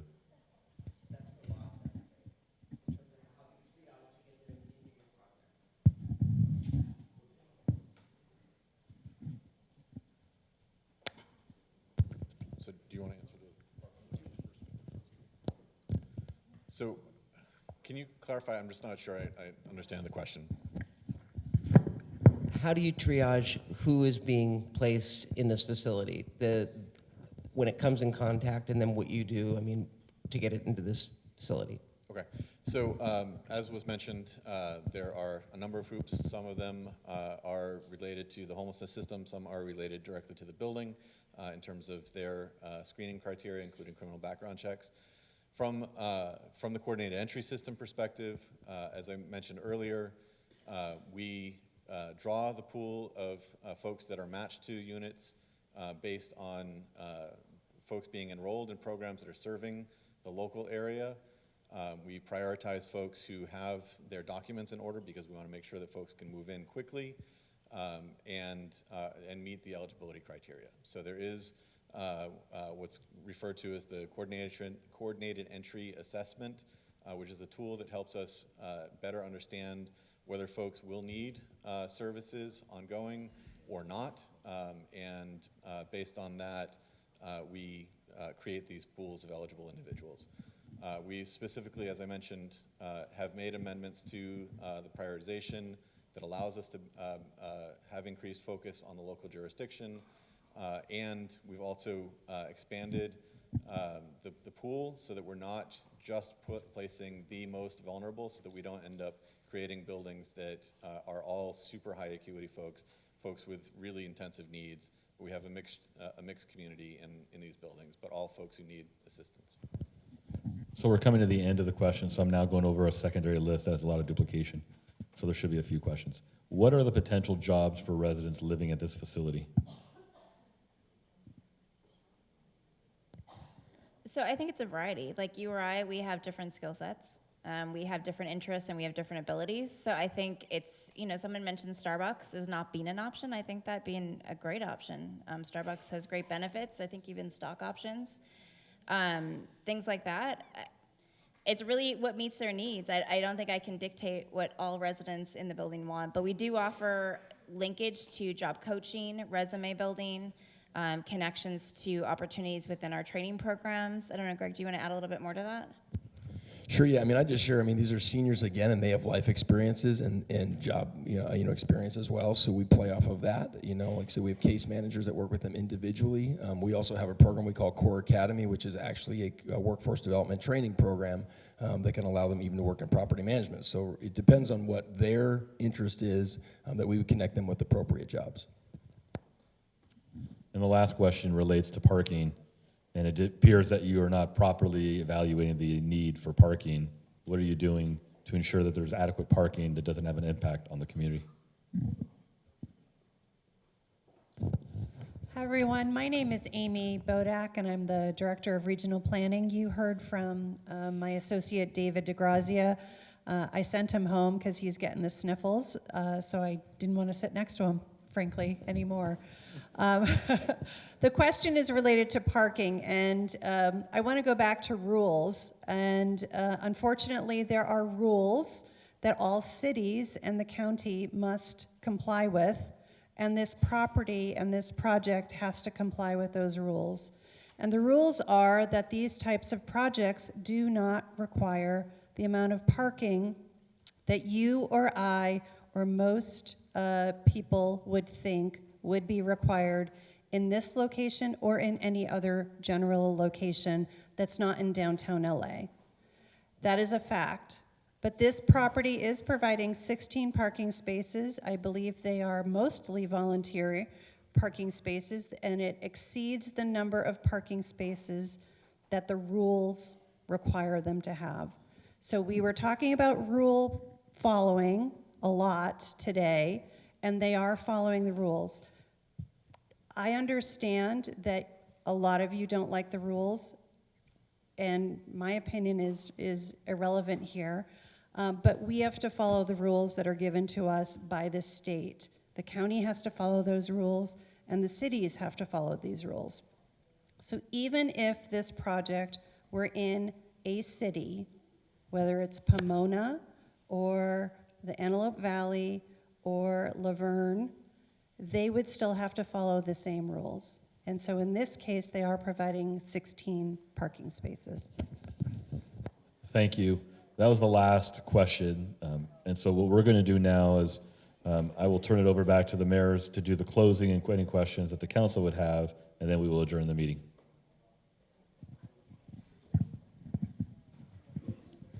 At this time, I'd like to turn the mic over to Supervisor Varder for any last statements or any questions that you may have. I do have one statement that I just want to get a clarification on, because there's been some confusion about how this is funded. The county's funding stream is INOFA, the $7 million that you asked for. How is the breakdown on funding coming to your project? Because people think it's county. I want you to clarify that, please. Take the $7 million off the table. Where's the rest of the money coming from? Sure. So the capital stack of the development, the county funding, but it comes from permanent, regular construction and permanent financing, as well as tax credits. That is a capital stack of financing: permanent loan, construction loan, LACDA, and our tax credit equity. The LACDA is the 7 million, the NOFA. No? It's 6.3. It's based off of per unit, and so with Okay. a reduced unit count of 43, we'd be at 6.3. Okay, I just want to make that clarification because this project's being compared to the one in Hacienda Heights. They're two different projects. That one is a project home key. This is a by right. And so I just want to clarify that. But in closing, because I know it's getting late for you all, I want to thank you all for coming out. Please know that your voice is heard, both pro and con, because I agree 100% with the individual that talked about the fact that housing alone is not going to get us out of this. So my ask of you is, when I'm fighting to build a mental health facility and getting pushback, I hope you all are going to show up and use your voice to support me so that we have beds available for those that are not going to qualify for this type of housing. Because I will tell you that it is very tough when you are one of 5 and you don't have the backing. So what I saw here tonight is there's a will. Now we got to figure out the way to build that side of the equation, which includes rebuilding a facility downtown to address those that are incarcerated that are not eligible for detention, which is a whole nother issue, but that's our jail. So I'm going to be calling on each and every one of you, not personally, but I kind of know who I can call on to get the word out, to help me get the word out, that while this project is moving forward, wherever it is going to be, and I appreciate the willingness to sit down with the city of San Dimas and Laverne, but I also want you to sit down with me, because I think that the 3 of us it'd be worthwhile. But having said that, on the other one, mental health addiction, I'm going to be knocking on your doors asking for you all to use your voice to support me to get the state and the federal government to allow us to build facilities to address those people. So thank you.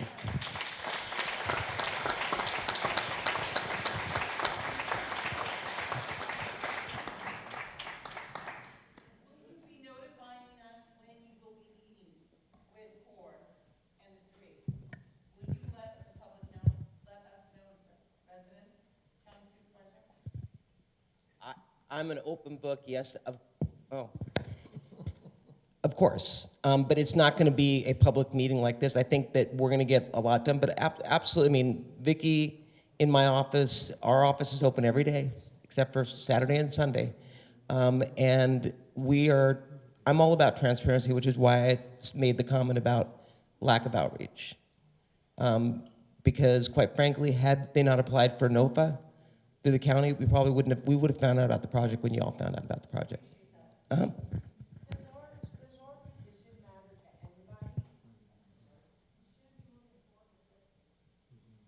What did you just ask? So the petition is, and I appreciate what Amy said because it's not a popular thing to hear, but I'm going to say it again. This is a by right project, which means that so long as they comply with basic building codes, because of the state, and I'll give you the legislation number, it is AB 2162, Permanent Supportive Housing, the California Public Resources Code, which is a CEQA exemption, and the state density bonus law, all done at the state level, have taken away local control. And that means from the county and from the cities. And so I love your petitions, and I promise you we try to respond to every single person that writes into our office.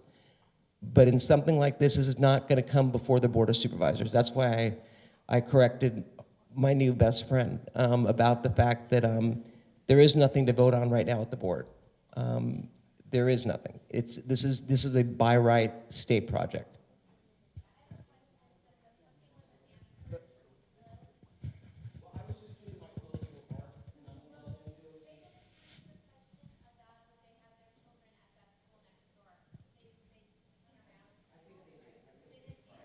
They actually did answer that question, but yes, they did. No, that's okay. Can I just, I'd like to respond to that directly. I actually put my kids in a school next to a development like this. And they were incredibly safe. There were never any issues. So yes, I would choose, I did choose.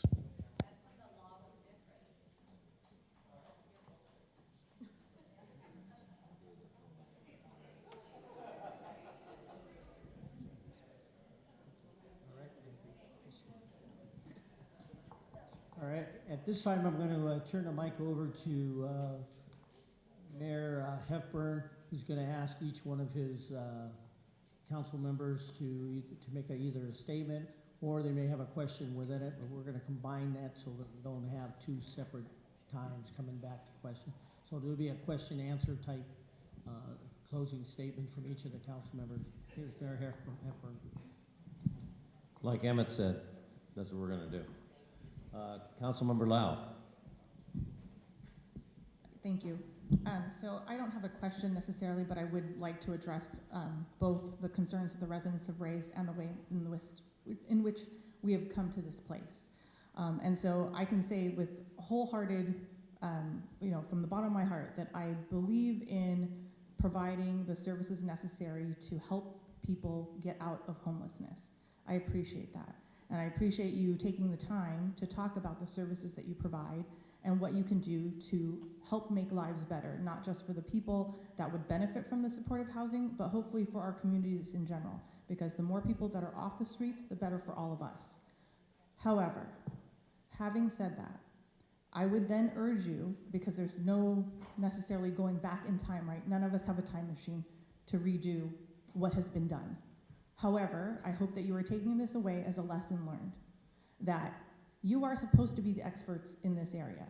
You have said to us that you have built numerous projects, that you are familiar with the concerns that get raised. I am certain that these aren't that this isn't novel to you, that these aren't the same questions and concerns that you've heard from other communities and other places where these places have been built. And so I think failing to address that at the forefront leads to a lot of the misinformation that happens. And trying to turn back the clock on that or trying to correct that after the fact doesn't build credibility with anybody, quite frankly, right? And once trust is lost, it is really hard to regain.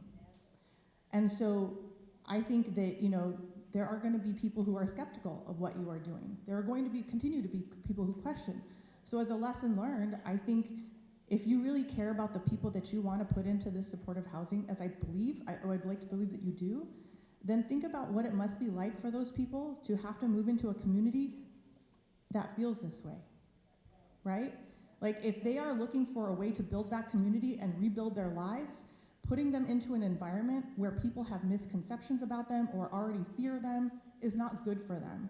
So if you say you are doing what you are doing to benefit these people, then I urge you to make your actions match your words.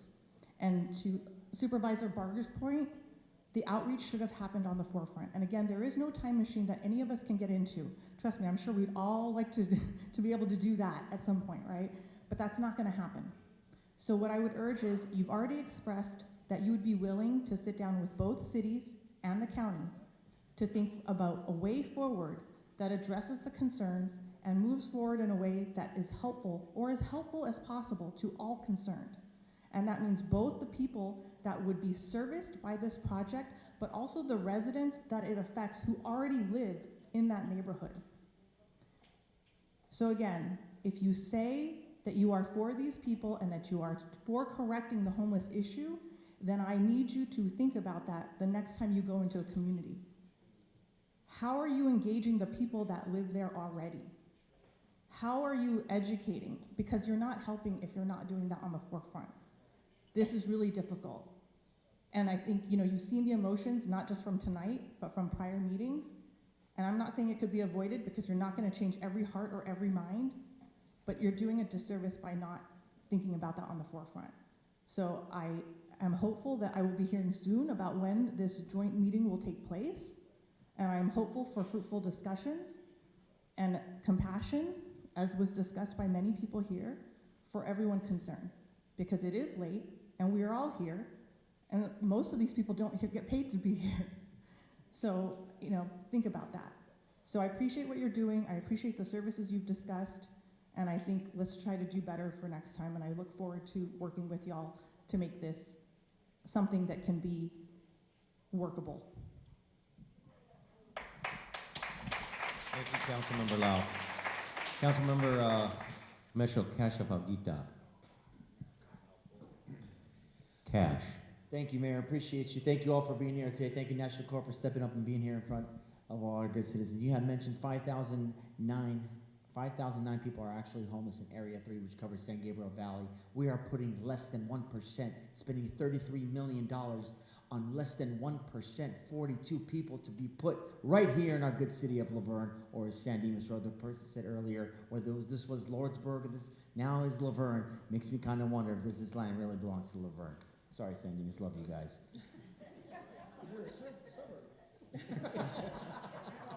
But you know what? I chose to live in Laverne. I was growing up with kids that love Laverne. I've worked in Los Angeles for over 24 years in law enforcement, and I have worked in the areas of Skid Row, and I can tell you exactly what happens when that community comes to our area here in Laverne or in San Dimas. I chose to live here, you chose to live here, and you chose to have me represent you. Not all of you, but most of you, and that's what counts. Here I am. It is what it is. But what this sounds like to me, it sounds like it's more of a transitional housing and rehabilitative center, not an area for our seniors. And you know what I'm going to ask? I'm going to ask our great county, you know, if we can get that $7 million grant to the city of Laverne. I'll even share with you the city of San Dimas, so we can give those seniors that are teetering on the right there on the line of homelessness an opportunity to get out of it, because I've knocked on your doors and I know how much you get on Social Security, and I know how much it hurts for you every single time, and you're a veteran and your VA disability doesn't even cover your mortgage or your rent. You know, I'd like to help that person out so I don't have them added to the 5,009 that are in our San Gabriel Valley of 15 cities. America, we are strong. And you had mentioned that you do whatever it takes to keep people housed. I will do whatever it takes to support my community, and here in the city of Laverne, and of course right here neighbor, a city of San Dimas. And I don't want to push this to anybody else to have it their problem. I just want you guys to know that I stand by you. America's strong. Thank you, Cash. Councilmember Steve Johnson. I just want to say I'm frustrated. I'm frustrated by our lack of local control over projects like this, and I understand that this is a county area, so neither Laverne nor San Dimas has jurisdiction, but it's very, very frustrating. But even within our own city limits, we get these by right projects where we have no control in denying it or different things that we used to have control over. It's just very frustrating. Lastly, Catherine, thank you for being here. I appreciate your attendance tonight.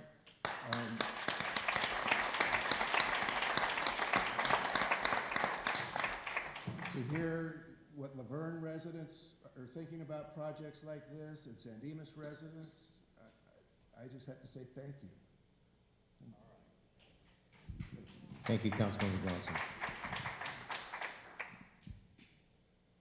Couple questions. Los Angeles County Development Authority. When did CORE apply for this particular grant for the development?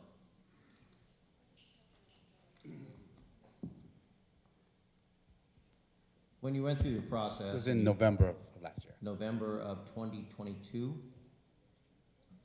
or 21? 22. 22. But it was stated on the property by CORE that Olives Market was not aware of this 8 months previous to that. So how does this all gel out? CORE said that it was 8 months. Olives didn't know about that there was going to be, that they were only a temporary location for Olives Market, but yet you said that 8 months, this was before 8 months before Olives Market was even there. Is that correct? So let me clarify, I think what we said, when we entered into contract, Olives Market was not there. I think what I said was, I believe what I said was, I don't believe Olives Market has been there more than 8 months today. When did you want to purchase the property? What was the date that you purchased the property in Olives Market? Was it November also? We haven't purchased the property. But you're in purchase right now. We have a contract. You're in a Purchase contract. and sale and agreement. When did you become in contract? That's a tricky question because there's Not it's tricky, a it's just well, a no, it's a question. private party and I can't give kind of contract details. Just give me a date. When were you in contract? When did you even discuss contract? It's a PSA approximately.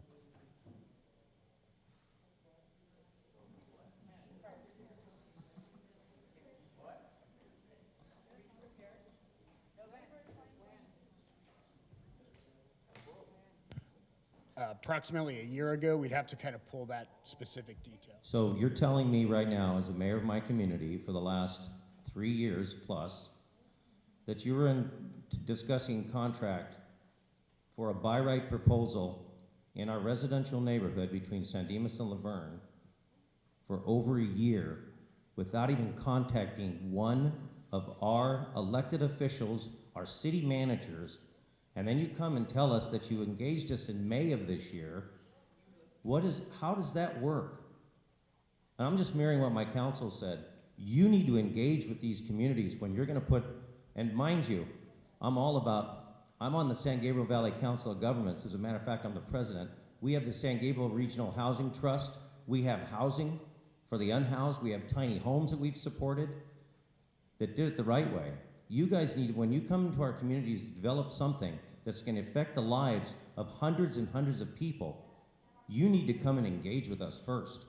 As County Supervisor Vargas said, no. This was you guys.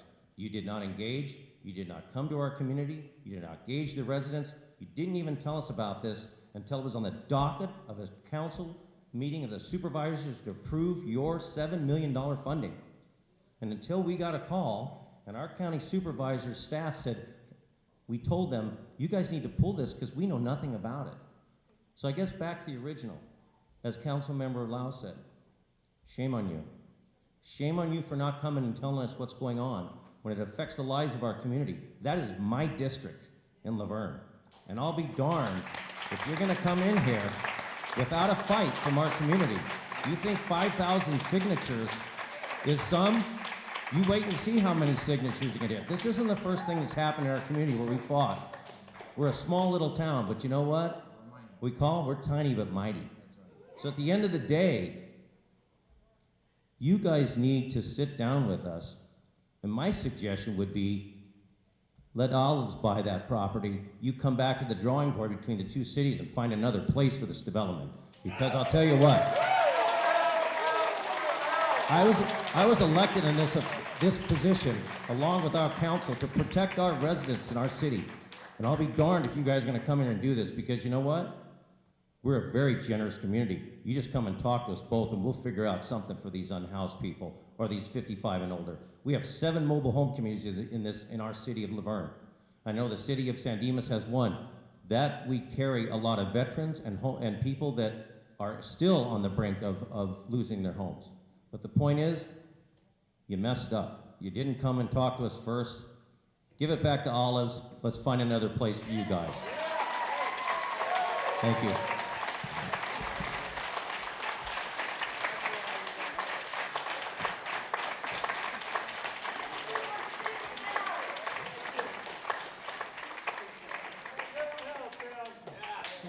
Thank you, Laverne.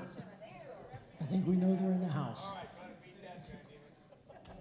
I'm going to take this time to go ahead and recognize Councilman Nakano. Eric, you have something you'd like to say? I wanted to thank the community for coming out. The hour is late, but your voices are strong.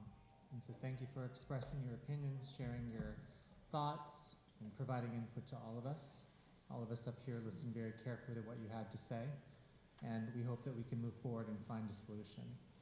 I want to also recognize the supervisor. Thank you for coming out and for spending time with us this evening. as well as my colleagues on the Laverne and Sonoma City Councils, to the staff that came out from National Corps and from other county and offices. Thank you very much for listening to the community, for engaging. And my ask is that you continue to listen to them, that you engage with them, and you open up additional sessions for them to express their views. These are their homes. What you are proposing will have an impact on them.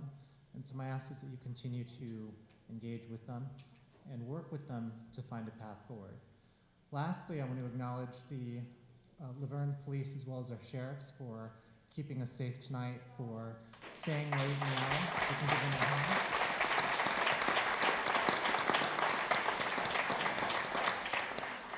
We acknowledge your service and thank you again for keeping us safe and for staying late as we conduct democracy here in the city of San Dimas. Thank you.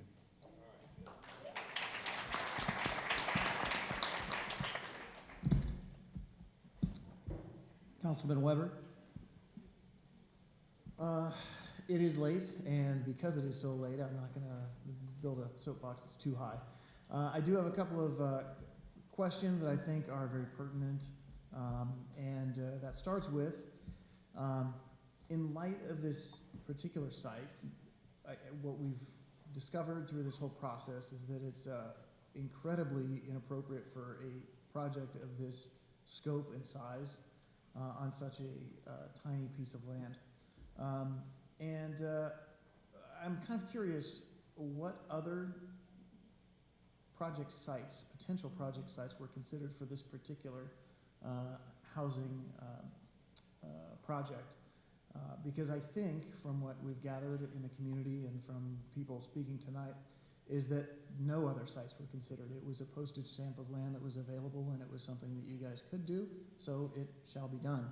And I think that's the prevailing thought, and that's why people are so vehemently against the project, because it's, like I said, so inadequate for a project of this scope and size.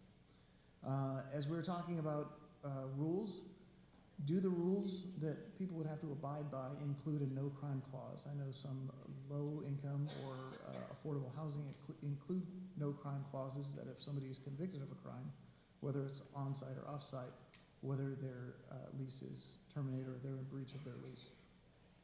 And as we were speaking about rules, rules for parking came up, and how the rules don't require additional parking. So I'm a little confused by that. Yes, the rules, my impression was that they don't require additional parking, but do those rules preclude additional parking if it is needed and deemed necessary and a part of the project, and the developers want to add more.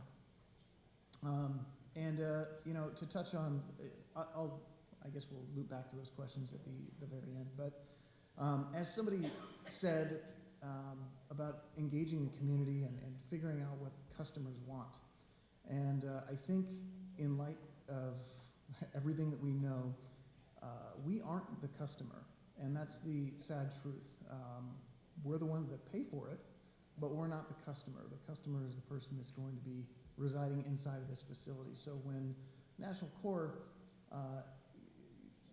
specs out a project, they're not necessarily focused intently on what you or I or the community may want. They're focused on what the resident may want, which isn't a bad thing, but I do fully agree with everybody else that spoke up here that the outreach at the outset of this project was not sufficient, and I do think, like I said at the very beginning, that led to a lot of misconceptions and understandings about this particular project. I'm very pleased to hear that there would be at least some hearing out of San Dimas and Laverne for potential alternatives to this site, because I, like many people have said tonight, I'm absolutely in favor of addressing homelessness. I'm excited that that somebody's willing to do it. However, this is clearly not the place to do it. So if at some point we could address those questions, thank you again, National Corps, for coming out, all of the elected officials that are here tonight, and thank you to the community as well.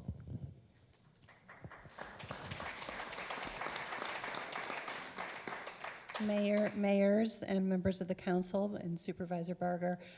Yeah, the answer to that question is you're correct. While we're not able to ask for parking, there is a provision that they can provide it. And so in this case, they did provide 16 spaces. It is up to them to determine whether or not they feel that that's adequate for the constituents that they're going to serve and the access to transportation that they have. Similarly, for those that were at previous meetings, you may have noticed that there had been a redesign. And as you city council members know, in a by right project like this, particularly with our hands tied, we're not able to ask for improvements to those projects. However, I will say that just like they did provide the 16 spaces, there were a number of changes that were made to the project based on input that they received and an understanding of some of the community concerns that they had. But specifically to answer your question, if it suits them, they could provide additional parking.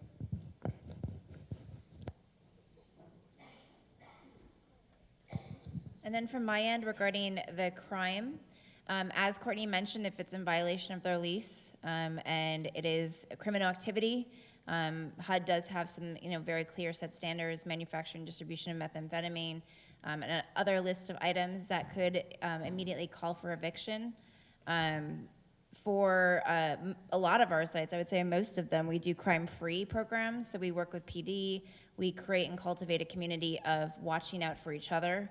And that does change the dynamic because people value their space. They value their peace and quiet in their homes. And to have crime-free set up, it creates that unity, just like in this room. There's a lot of unity, same concept in the building. But yeah, anything that would impact the safety of the building, well-being of the community in the sense of safety, crime, those are addressed by property management, violation would be served, and so forth. I guess speaking to, I would agree with you that if somebody's committing crimes on a property, that's probably something that would trigger a clause in their lease and probably terminate their lease. If they were convicted of a crime outside of the facility, is that something that still would trigger a clause in the lease and terminate their residency? I believe, and I would have to confirm with property management to be 100% sure, but if it does violate the terms of the criteria of entry, meaning let's say someone does become a sex offender, they would in fact then have their lease terminated if I'm understanding it correctly. But we would confirm with our PM and legal. Okay. And I'm not the property management person, I'm services, so. I think being a sex offender would certainly trigger a lot of people in the room, let alone a termination of a lease contract. So I really certainly hope that would. But a lot of the things that were brought up tonight were quality of life issues, like somebody were at the facility were to be convicted of a vandalism of a car across the street. If that were to happen, would that be something that would trigger the termination of a lease?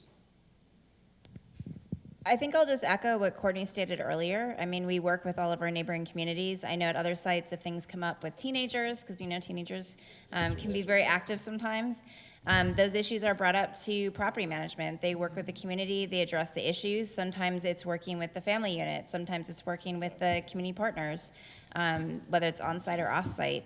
We value the surrounding area. So I've seen Courtney's team do a multitude of different coordination and working with families and situations like that. So I would say that would be echoed here as well.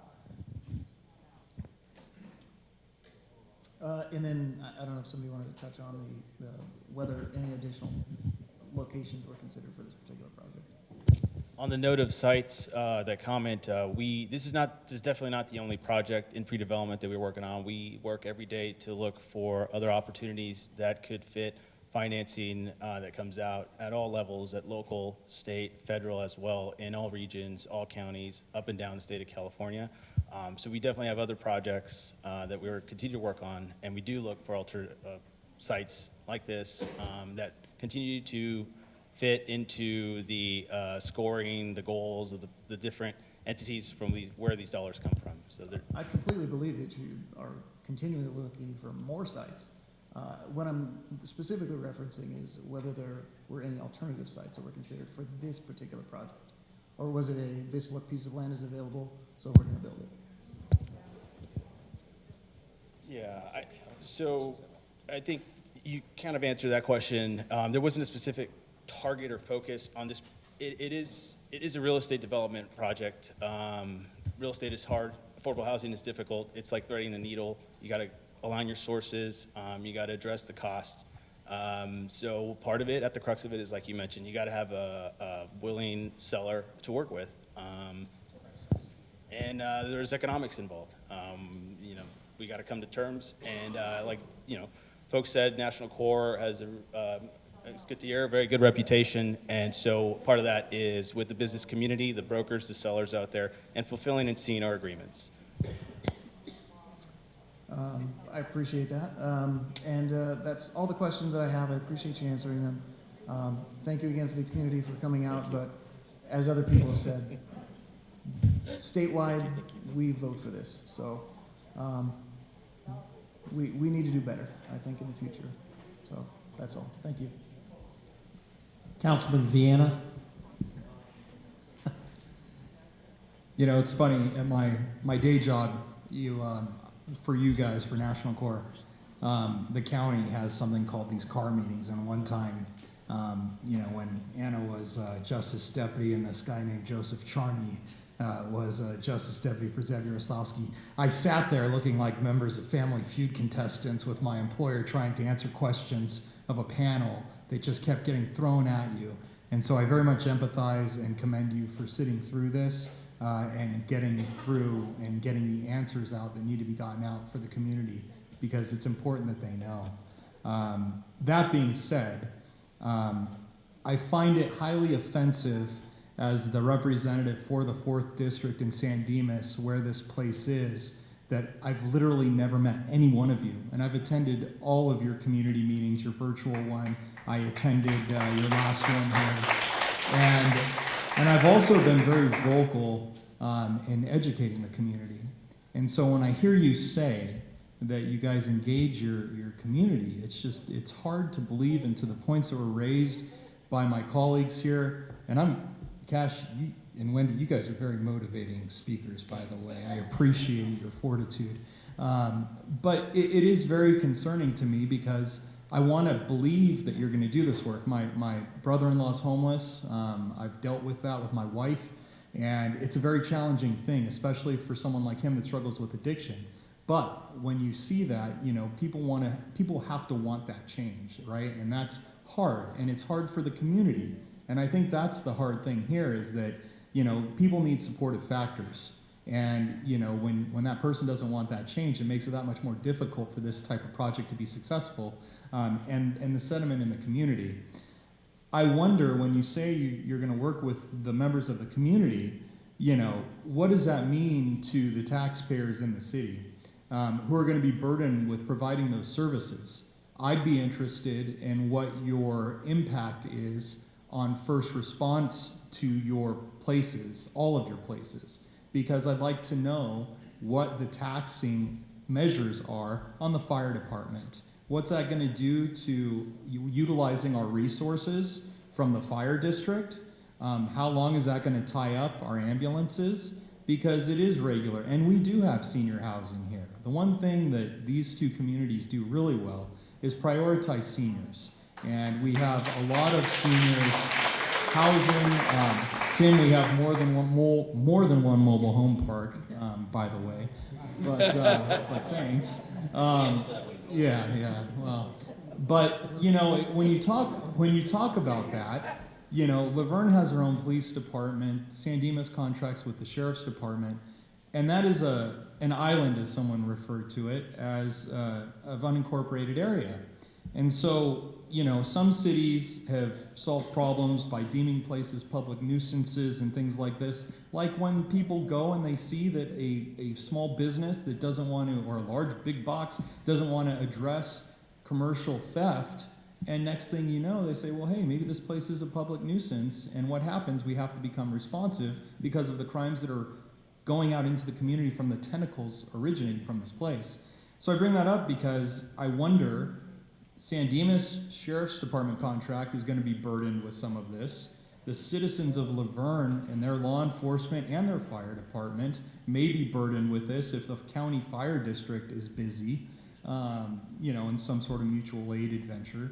So I really wonder about that. And I'm really happy, and I thank the supervisor and her staff for one, stepping up with the traffic study. I think that's important. I think it's super important that we're here tonight. But, I've been in government a little bit in my career, and I almost wonder if this is just an exercise in getting the $7 million. And I really don't want to believe that, but I have to wonder, since I haven't heard from you, and have any of you heard from them? I mean, that's where I'm at with that. So it's great we're here, and it's great that we're having these public meetings. But I think outreach has been the theme of everybody's comments tonight. I do hope you can get some of that data related to responses. I understand your response at the last meeting was that that's the county's responsibility. You did say that the county would be responsible for law enforcement service response, and that's a sensible response because you're in a county parcel, but that's not pragmatically what's going to happen as it relates to where that's going to come from, unless you have a county car. What's funny about that, in terms of law enforcement deployment, it's a pocket. So the odds are that you're going to have a San Dimas Sheriff's Station or city deputy respond to that first and handle that before you're going to have a county area car get there. And not to get in the weeds on that, but I think it's important to note that it's not without any impact to these cities. It's a very real impact that you guys are going to have. And I really hope that you take to heart the things that people have said here tonight. And as I said earlier, I am very much supportive of what you guys are doing in terms of the mission and the cause. I'm hopeful if you are willing to talk about alternate sites for this project. I'm 100% willing and committed to helping you find that, even if it's within our city. And I can think of 2 places right now that are available to do something like this, but that are more suitable locations for this than what you're looking at right now. So that being said, I want to thank you for everything you've done and everything you've shared tonight. Thank you to the community for coming out.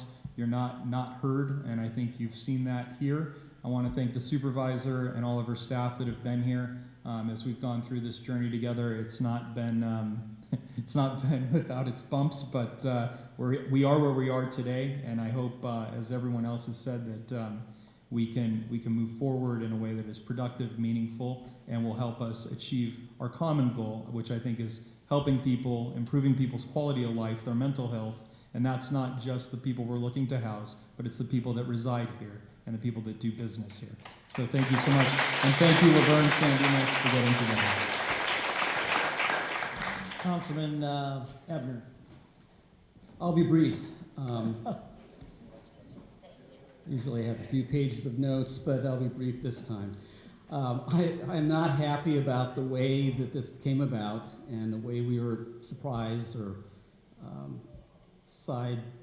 hit from the side by it out of nowhere, it seemed. I'm especially not happy that the state has taken away so much local control from both the city and the county.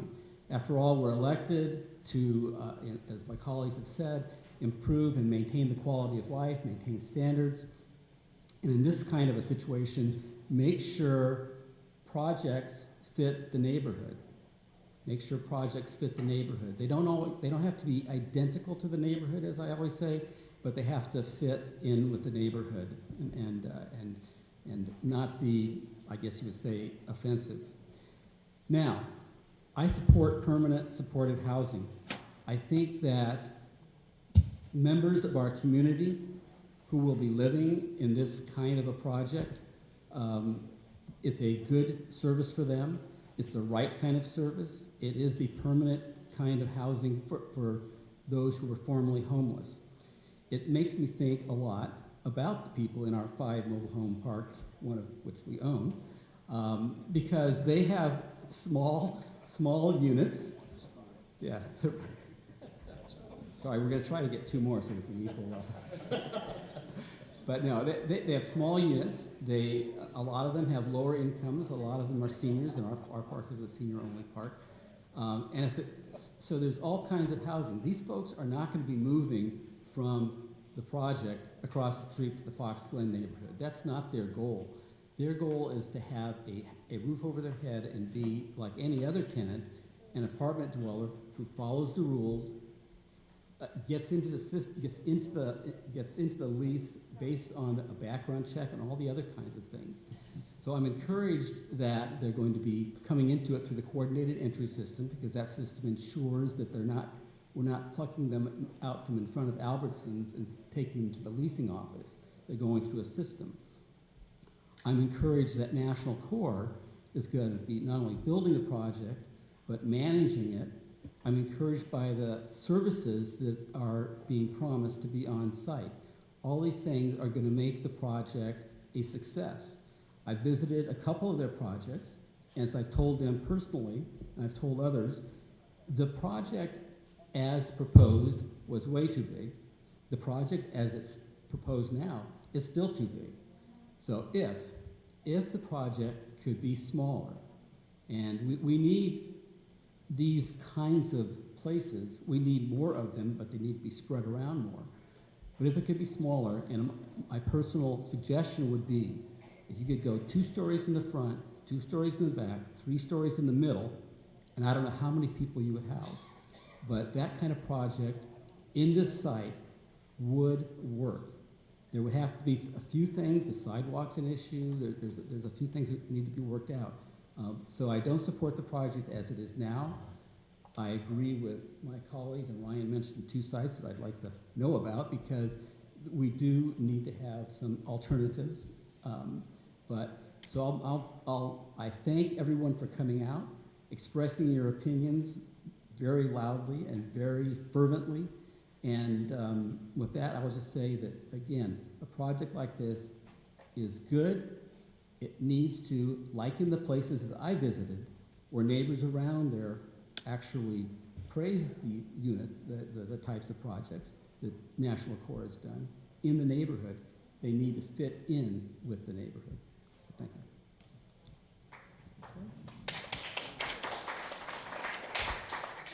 The beauty of being last is everything's already been said about a dozen times. I do want to take the opportunity to just relate back. I can remember on April the 18th, at about 10 o'clock in the morning, and I was riding with the city manager when one of my fellow councilmen called and said, "Did you know that this county was about to give $7 million away in about a minute?" And I go, "What are you talking about?" And then all of a sudden, I started hearing about a project. And April the 18th at 10 o'clock in the morning, and I'm being told that they were doing a lot of talking back on the 22nd. There are people that are wrong here, and I'm not sure that it's the county, I'm not sure it's the city, I'm not sure it's National Core. But I do believe that it's our fellow Californians up in Sacramento who have now determined that they're going to take the National Core, they're going to take the county, and they're going to take, National Core is just looking at a way to make money. Okay? You're not taking the freedom away from what we have now. So, but I do want to thank, Catherine, thank you very much for pulling it. It gave us an opportunity to find out what was going on. And I think meeting after meeting, we seem to find more. And I'm hoping that as we progress down this path, we really find out what the real truth is, and not the truth that's being sold down, by all sectors, especially from the state who says we have to do this. National Core, I want to thank you for coming today. I know it's not easy sitting over there, like someone said, like, contestants or something like that, answering questions. And this county staff, thank you very much. I know that Catherine's staff has been beat up to death over this whole thing, and we apologize, but it came as a real shock to us. That's okay.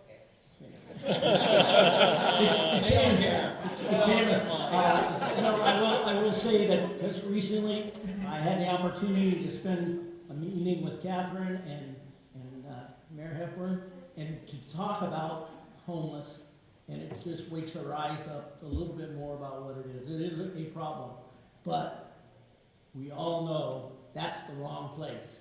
It's not gonna, I'm not going to sit back and watch this little postage stamp end up controlling what's going on between us and San Dimas. I know some people wanted to ask me a question about, hey, you said something back a while back, something like, hell no, we won't go. And right now, I don't think we're planning on bending over and continue with this project. But like Councilman Vienna said, there may be other places, other locations. And the only time I've met with them was the last time we were here. I said hello, I waited in line just like everybody else. But yeah, I've never heard anything from them. But I have questions, but I don't think any of us want to hear my questions right now. So look, if one of you people out there will say I move to adjourn, I will say adjourn. Only one, I only need one. We're adjourned. Thank you very much for coming in.